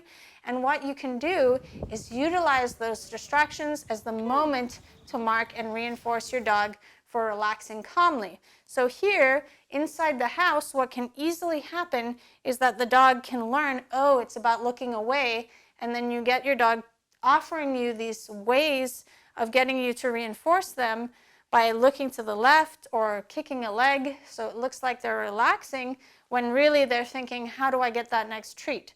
So to use the treats to reinforce the dog for being calm around the food and not fixating on the food, going out to a distracting location where your dog is going to naturally look to the left to hear a noise or smell a smell, or if you're working in the house, your dog actually is starting to lay down and take a nap and rest their chin on their paws, you can reinforce it. But when you see your dog starting to offer you little behaviors like tapping his chin down on the ground to get you to give him a treat, then you want to make sure that you're not reinforcing those behaviors. If you go somewhere and your dog is a little bit stressed, say you've gone to a cafe and your dog isn't thinking to just relax at your feet, you can revert back to luring your dog into the position, giving them an initial treat, and then marking every time they notice a distraction. And you can also calmly pet your dog if that helps calm your dog down. So not petting like this, like most people like to pet their dog when they're feeling a little bit nervous or worried about their dog's behavior. You want to make sure that when you're petting your dog to help calm your dog down, that your hands are still or moving extremely slowly. So you can just rest your hand on your dog to help calm him down, or move it extremely slowly across your dog's body. Sometimes sighing and blinking your eyes when your dog looks at you can help them to calm down in a new environment, because they're seeing that you're calm and relaxed in that environment. Hey, Pupsy. So here we are. We've added in some handling into the settle, and he looks pretty sleepy right now. His eyes are blinking softly and slowly, and the muscles in his body are very loose. I think he might actually fall asleep. Good. And I can mark and then drop the treat between his paws. Sometimes it's easier to just move and drop the treat between their paws, but using a calm marker that's always associated with calm movements is a great idea. I don't suggest using the clicker for this exercise. However, if you use the clicker to train extremely calm behaviors, it's really not going to matter, but I prefer, if you're out and about, to just calmly drop the treat between your dog's paws, and that way, if you're talking to someone at a cafe, you don't have to draw attention to your training, but also with that clicker, if you have a prehistory of doing lots of training with the clicker, hearing that clicker can get the dog into training mode where they're thinking, what do I need to do next to get that treat? Where with this calm settle, you're basically reinforcing your dog for relaxing on his own. And the great thing about that is that your dog is going to start choosing to do that. And when you stop clicking and stop marking and giving food, they're going to enjoy settling at your feet when on a leash and harness without having to have treats all the time like my other dogs are doing over there. And they've been settled for maybe an hour because I've had to do some retakes of this video. So the great thing is that you're teaching them how to enjoy relaxing.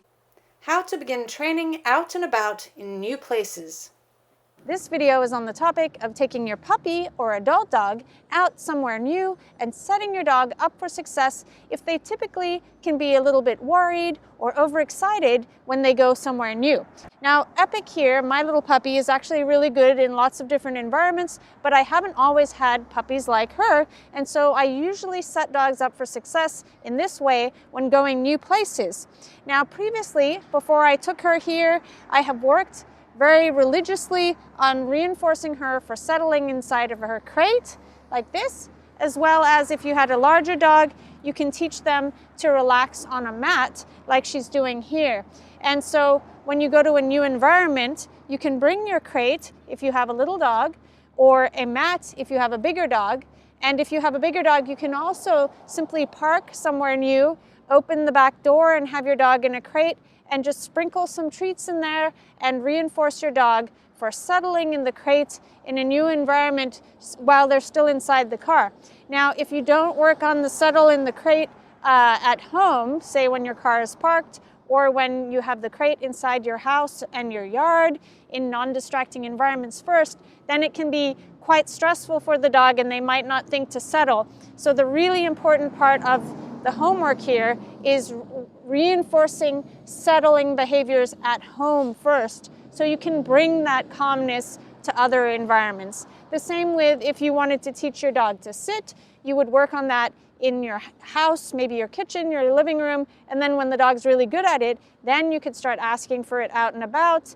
But if you try to teach sit when your dog's stressed or excited and not taking treats out and about, they're not going to learn how to sit. So that's the beauty of working on these behaviors at home. You can then bring the mat and it's going to help your dog think to relax in a new place.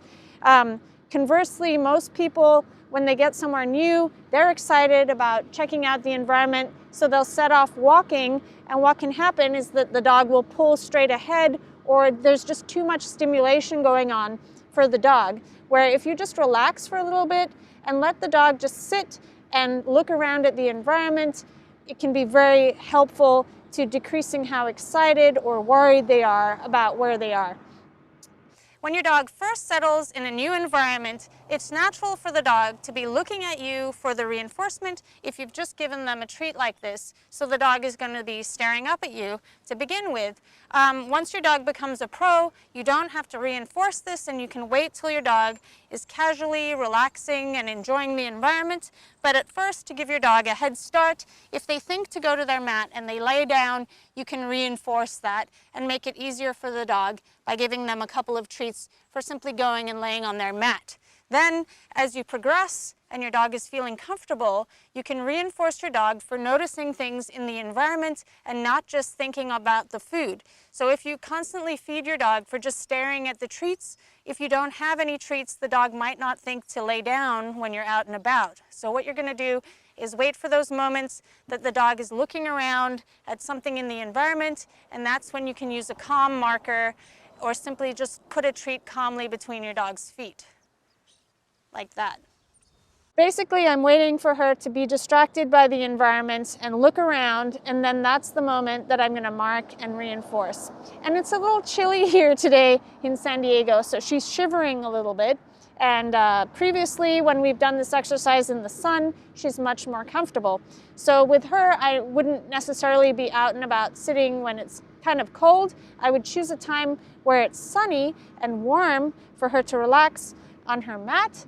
And if I wanted to do this exercise, I could have her in a sweater. So now she's noticed another dog walking by, and I'm going to reinforce her for simply watching the dog pass calmly. Good. Good job. Good.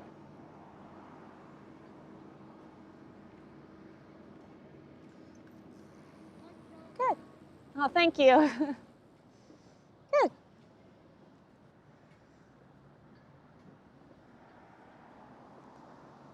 Good. And now a skateboarder's going by. Good. If your dog's not taking treats, you can sprinkle the treats in the crate or on the mat and limit the leash so that at some point your dog is going to realize there's not very much things to do in this environment except eat the treats, and they might be more interested in the treats later. You want to refrain from trying to get your dog to eat the treats and putting the treats in your dog's face if they're not interested. Just put the treats on the mat or in the crate like you do at home, and at some point the dog might think to go and eat those treats, and that's a wonderful sign that they're feeling calmer in that environment. If your dog is really struggling and they can't take treats and they start whining or seeming stressed, you can go and practice this exercise in front of your house or in your yard or at home at first, or simply try the exercise where you have the dog in the car and are working on the settle in the crate. If you have a dog that gets worried or excited in new locations, you can choose a location that you think your dog is going to do best at to begin this exercise. So for example, if your dog gets overwhelmed in crowded situations, you might choose a place where, say for example, a baseball field that no one's visiting, where it's completely isolated, to work on this exercise first, before then visiting another location, perhaps during the middle of the day when everyone's at work and there are few people there, or a place that not very many people go to begin this exercise. However, I have to say, if you have a herding breed or a dog that gets startled when there's nothing going on in the environment and then suddenly someone or a person with a dog come out of the blue, that can be very startling to some dogs. So choosing a location, for example, the edge of a parking lot or some grass, in a mall that overlooks an area where there's some foot traffic that's going back and forth on a path, then your dog is seeing an ebb and flow of people going by and they can relax, seeing multiple people moving rather than nothing and then suddenly a person appearing out of nowhere. So this might be too close for some dogs, but we're sitting next to a pathway that people walk up and down. So if you had a dog that was nervous, you could sit further away and then reinforce your dog for the people walking back and forth on this path. And I chose a pretty busy time where there's lots of traffic going back and forth, cars and people. My little puppy has finished her puppy shots, so it's perfectly fine for her to go sniffing around in different locations. But if you're concerned that your puppy hasn't finished their shots yet and you're not sure about the area, that there might have been dogs visiting the area that could have had diseases or illnesses, what you can do is visit somewhere and bring a large sheet or blanket, something even bigger than this if you want, and then just limit your dog's leash so that they can't reach the edges of the blanket or the sheet, and you can reinforce your dog for looking around at the world and socializing your dog to what it's like being out and about. You can also use a baby carriage to bring your dog on outings, as well as carry your dog in a bag or a backpack, so they're seeing the world and getting reinforced and feeling safe when out and about as they're in that very important socialization period. The wonderful thing about having a dog in a carrier or in a baby carriage is that the other dogs don't pull and stare at your puppy, and they can build a lot of confidence if they're a little bit worried about dogs. Once your dog is successful with settling in this environment, you can then take little adventures away from the mat and then return to calm your dog down again. So you can either do calm, sniffy walks where you allow your dog or puppy to explore the environment, or you can work on exercises such as loose leash walking or strong behaviors they already know. I don't suggest working on something new or adding criteria to any of your behaviors in a new environment. Instead, you want to ask your dog for behaviors that are really strong. So I like to ask for behaviors that I've worked on a lot, such as attention and the attention game. Recalls are also great, but if you're trying to get your dog to be calm, maybe I would work on something else besides an exciting behavior like a recall. Are you ready? So I'm gonna go on a little sniffy walk and let her investigate the environment. So I'm gonna say, let's go, and call her off the blanket, and I'm just gonna get this leash out from under her leg, whoop, and then let her sniff around. So you can have a cue for your dog to explore the environment, like go sniff and point. Go sniff. Go sniff. If you have a dog that's more interested at staring at you or the treats, you can mark and reinforce for your dog sniffing around. And conversely, if your dog sniffs around a lot and finds it highly reinforcing, you can reinforce your dog for coming away from the smells and back to you when you say, let's go. Good. So if your dog is sniffing around, that's a time that you can mark and reinforce your dog, good, for walking on a loose leash and not just staring up at you and hoping for the treats to come. Because if you just reinforce your dog for looking at you as you walk around, if you don't have treats or your dog's not looking up at you, your dog might think to start pulling on leash and not understand the concept of walking next to you if you're not in training mode. However, if you're working on exercises where your dog is at your side and you're using a marker word, a high rate of reinforcement, or a clicker like this, it's great if your dog is looking up because they're waiting to see what you want next, and that's perfectly fine. Are you ready, Epic? So we're going to practice a little walk away, and I'm going to mark and reinforce her for walking at my side like this. Good. As well as stopping when I stop. Good. Let's go. Good.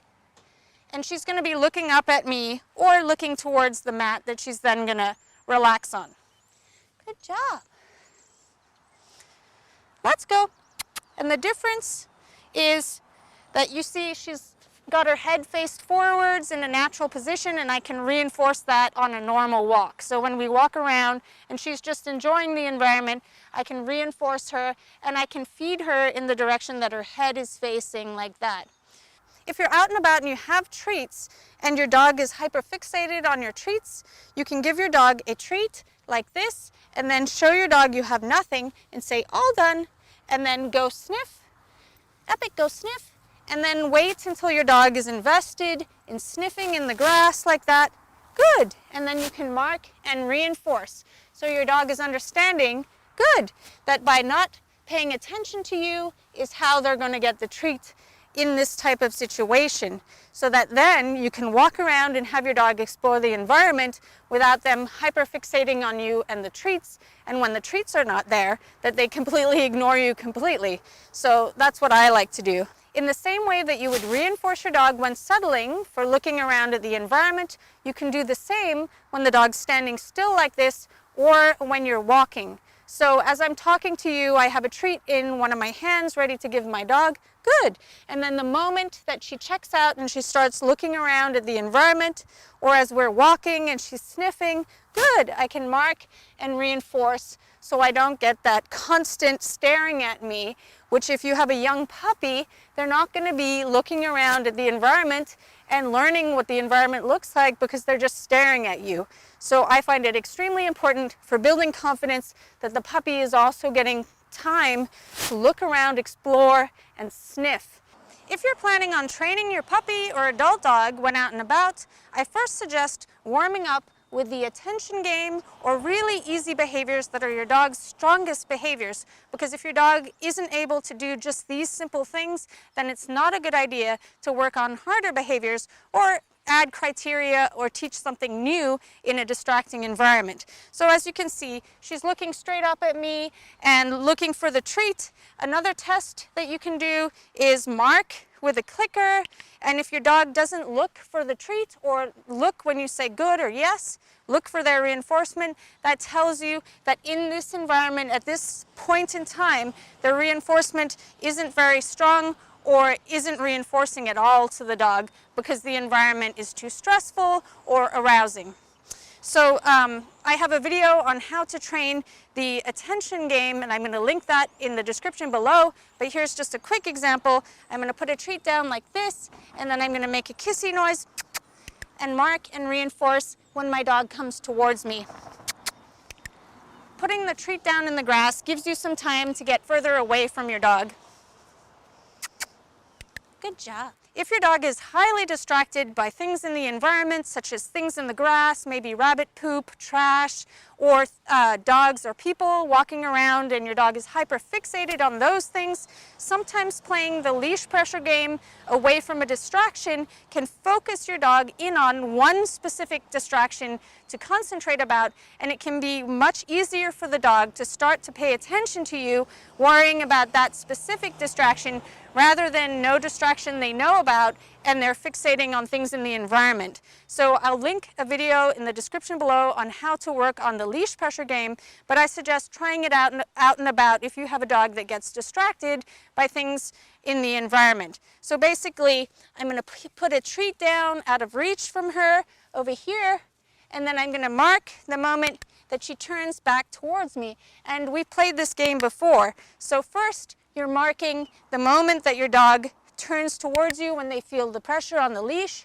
and then you're marking and reinforcing your dog for staying with you, with the goal of the dog completely ignoring the food on the ground, and it's cueing the dog for default attention on you.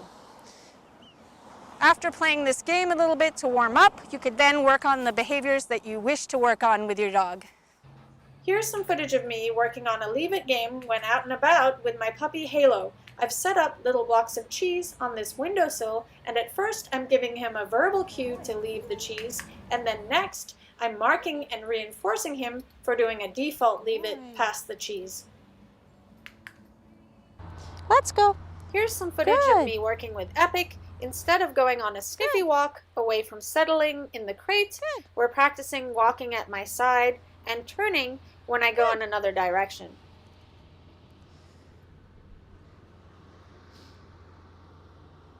Okay.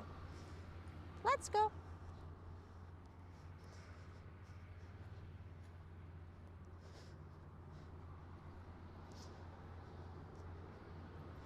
Good.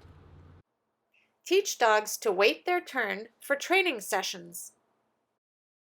This lesson today is about how to train multiple dogs to be calm and relaxed while another dog is working. A lot of people have the misconception that if you're using clicker training, you can't work with multiple dogs at the same time without them getting confused. But if you teach your dog to settle while the other dog is working, it's very obvious that their job is to settle while the dog you're paying attention to is the one that's working. This exercise not only makes training sessions more relaxing and fun, but it increases your dog's impulse control and ability to remain calm and relaxed in the presence of exciting situations and other dogs. Choose an area where you want your dogs that are not working to wait.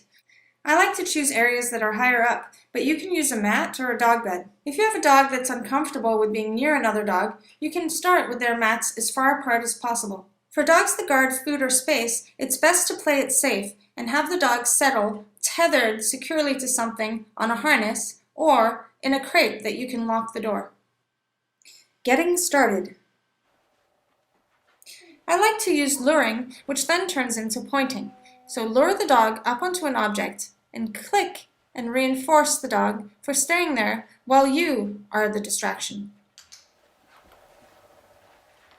Start out by making slow, calm movements and then more excitable movements. Once your dog is succeeding with your distractions, you can add a dog. At first, have your dog do very calm behaviors and then increase the excitability. You don't want to work on anything new with the dog that you're working with because the dog that you're paying the most attention to is the one on the couch, and the dog you're working with could get slightly frustrated. At first, the dog on the couch is going to get a treat for every single behavior that the working dog does. This is because even though the working dog might not be getting a treat, it's very excitable to watch another dog moving. As your dog succeeds, you'll do more behaviors with the working dog before both of them get a treat. And you'll start to give the dog that's working a treat and no treat to the dog that's settling. So the dog that's settling only gets a treat sometimes. Don't always make the criteria harder and harder for the dog on the couch. Otherwise, they can get frustrated and want to jump off. Good girl.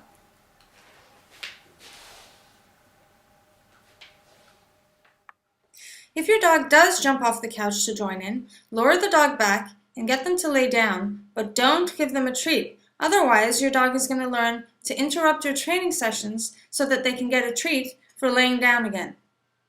Wait till you've done a behavior with your working dog before you give your dog a treat on the couch. Make sure to give your working dog a treat if they're rudely interrupted to teach your working dog to keep doing what they're doing, and they'll get reinforcement even if there's high-level distractions. Kiko, jump up and down. Mia, free. Good job. Mia, jump up. Mia, jump up and down. And down.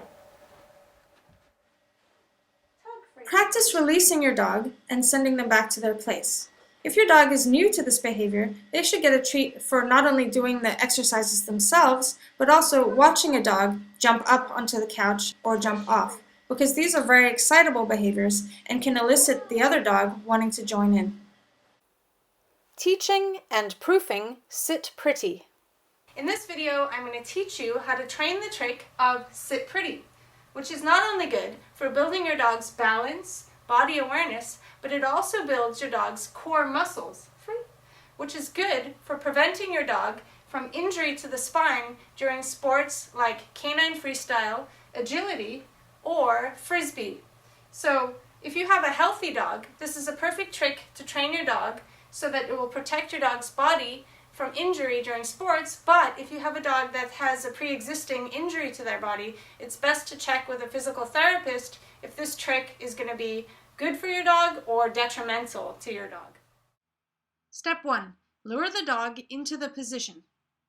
You want to practice this trick on a surface that has traction, like carpet or grass, so that your dog doesn't slip. And the first step is simply lifting a treat over your dog's nose and clicking or saying yes as your dog's feet lift off the ground. So most dogs don't have very many muscles in that area, and it can take 2 weeks to a month to build up the appropriate muscles to be able to sit pretty for 5 seconds.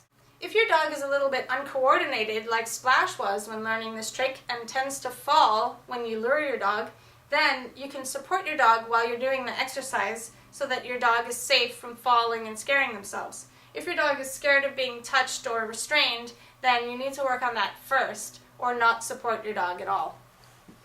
So to do that, you can stand behind your dog like this and lure the dog into the sit pretty position, and your legs are there and your arm is here, protecting your dog from falling over. If the dog wants to get down, they can. It's not about forcing the dog into the position, it's about helping the dog from falling over. Good girl. Free. You want to make sure that your dog's back feet aren't crooked and that their spine isn't crooked while they're doing this exercise, because the whole point is to create equal protection on both sides of the spine with the muscles. And if you have them sitting incorrectly, you can actually be doing damage rather than good. So as you can see, when I'm luring Tug to sit pretty, sometimes his legs will swing outwards or he's not sitting straight. As you can see there, he's sitting on his side. So that's not good. So you want to lure the dog forwards and make sure that their feet are nice and straight and completely symmetrical before you lift the dog up into the sit pretty position. You want them to start practicing a straighter sit for their own good. Good job. Tip: you can support your dog's weight with your arm or a chair when your dog is first learning the trick. This will help build your dog's balance and muscles without having to give the treat as frequently as when the dog is balancing on their own. Step 2. Remove the lure. Once your dog can maintain the position for 5 seconds, then I would start to remove the lure. One way to get rid of the treat lure in your hand is to lure the dog into the position, say yes, and feed the treat, and then immediately after, pretend to get a treat, lure the dog into the position, say yes, and then feed them the actual treat. So your dog is learning that even though there's no treat in your hand, it still pays to follow that empty hand into the position. Tug. Yes.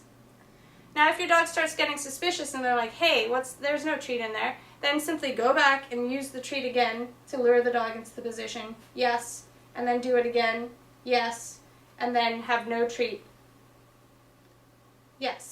Good boy. So another way of getting rid of a lure is luring the dog into the position, and then as you lift the treat above their head, yes, you're going to mark the dog for staying in the position while you move the treat away. Yes. And then the treat comes back. If your dog's feet go back down to the ground, simply don't mark. Yes. Or if your dog stands up. You can also use the clicker for this.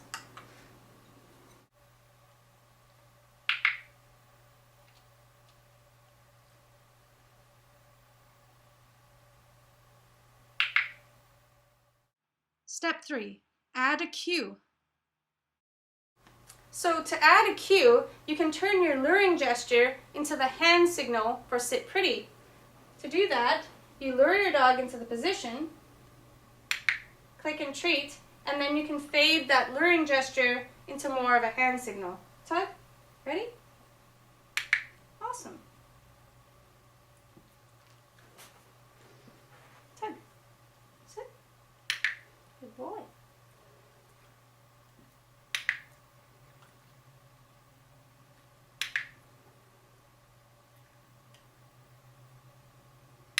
Good boy. Adding a verbal cue. To add a verbal cue, you can simply say the verbal cue before you move a muscle to do the visual cue. So I'm going to say, he already knows sit pretty, so I'm going to change it to meerkat and then do the hand signal. Good job. Meerkat and then do the hand signal. Awesome. Meerkat. And then I'm going to click him offering what he thinks might be the behavior. And it looked almost like a sit pretty, so I clicked it. Then you don't always want to make it harder and harder, so I'm going to go back and I'm going to lure the behavior and get some really good repetitions of the behavior I like before making it harder. Sit pretty. Good girl. Sit pretty. Yes, that's it. Good girl. Once your dog is a master of sit pretty, you can then add duration and a release cue. So your dog can sit pretty until you tell them the release cue, for example, free. Splash, sit pretty. Good girl. Free. Awesome.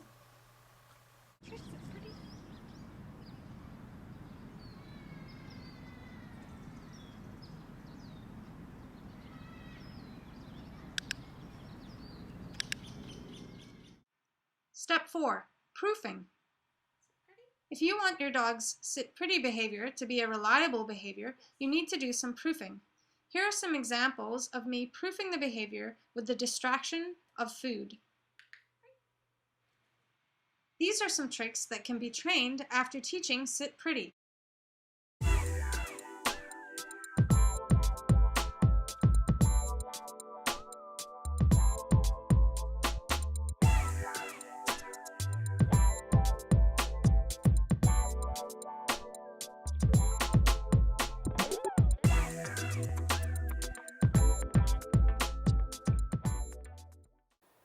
Staying behind a visual barrier. This exercise is not only a great safety exercise, but it's a great way to teach your dog concepts. Safety first. This behavior is not a substitute for a fence. Leaving a dog unattended could leave your dog in danger. Not only could your dog become spooked and run away into traffic, but people and other dogs could enter into your dog's space and cause harm to your dog. You would never leave your expensive laptop out in an unfenced yard, and so you should never leave your companion to be injured, lost, or stolen. The first step is to be 100% safe. Have your dog in a harness and attach their long line to something secure. If you're near a busy road, make sure that the dog can't get into the road where they can get hurt. Set the dog up to be 100% right every time at the start. Break the barrier up into small sections that you work on one piece at a time. Encourage your dog to move around in the space you've selected. Click and reinforce inside the space. You will be teaching your dog that he can move freely within the space designated. Try not to click your dog for standing still, sitting, or laying down, or your dog could start thinking it's about staying in one position and not within the barrier. If you're working somewhere where there's long grass and your dog can't find the treats that you've thrown, you can simply run back to your dog and feed your dog behind the barrier. The advantage of throwing the treats is that you don't have to keep running back and forth to give the dog the treat, and you can reinforce your dog for being far away from you. Now it's time to raise criteria. There are many ways to raise criteria, but first we'll start with distance. So I'm going to get further away from the dog and reinforce the dog for staying behind the barrier.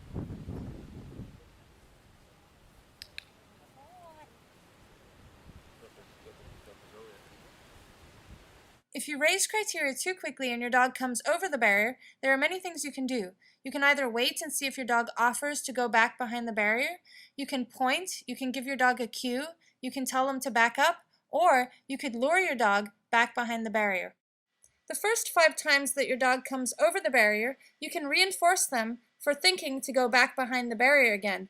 But if you keep doing this, it'll become a habit. So, if your dog comes over the barrier after 5 times, encourage your dog back behind the barrier, but wait for something better. Raise criteria and see if your dog can stay behind the barrier before clicking and reinforcing them again.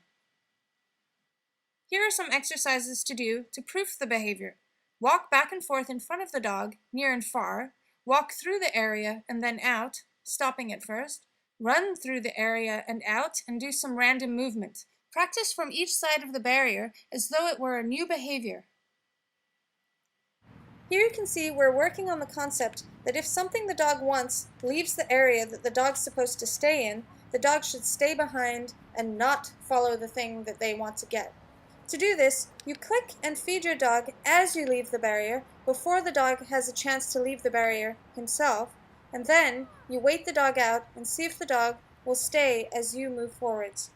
If your dog does follow you over the barrier, simply encourage your dog back quickly and then try again, but this time make it easier for your dog. Here you can see I'm making it easier for Trish by stopping, reinforcing, and then moving forwards.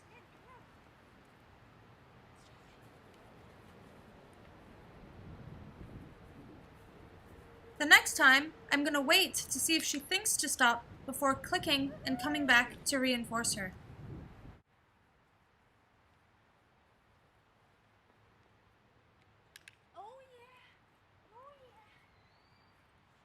This is Trish's first lesson of barrier training. As you can see, dogs are highly intelligent and can understand complex concepts.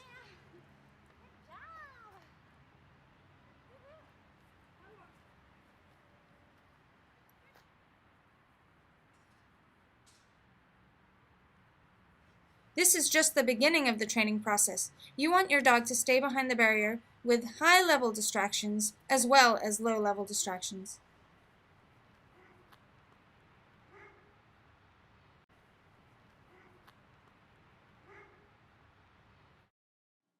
Adding a release cue. You want to treat the release cue as a behavior itself. You've reinforced your dog for staying behind the barrier, and now you want to teach your dog that when you say the release cue, it's okay to leave the barrier. To do this, you simply say the release cue, encourage your dog over the barrier, and click and reinforce your dog for coming out of the barrier. You can also teach your dog a cue to mean go back behind the barrier. To do this, you simply say the cue, encourage your dog back, and click when your dog goes back behind the barrier. Stimulus control on the release cue means 1. The dog leaves the barrier immediately when asked. 2. The dog never leaves the barrier without a release. 3. The dog never leaves the barrier in response to another stimuli. And 4. No other behavior occurs in response to the release cue besides leaving the barrier. Once you've created stimulus control on your release cue, your dog will know that the only stimulus that means they can leave the barrier area is if you say the release cue and not anything else. For example, a frisbee being thrown, a cat running by, your parents coming to visit, or another dog walking on leash. To achieve stimulus control on your release cue, you'll need to do a lot of proofing until your dog can generalize the behavior to all circumstances. To do this, you're going to click and reinforce your dog as the distraction happens, and then, as your dog gets better and better, you're going to withhold your click so the dog is dealing with more distractions before the reinforcement.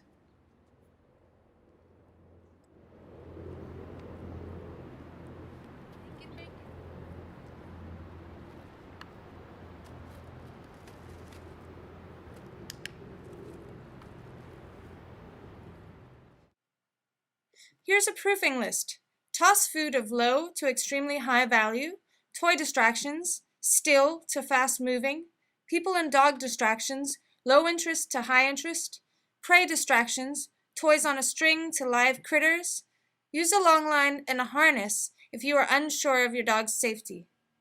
You can also practice for longer and longer periods of time, as well as being out of sight of the dog. Remember safety first. If you think your dog might cross the barrier and you're in an unsafe area, simply keep your dog in the harness and long line so they can't get into danger.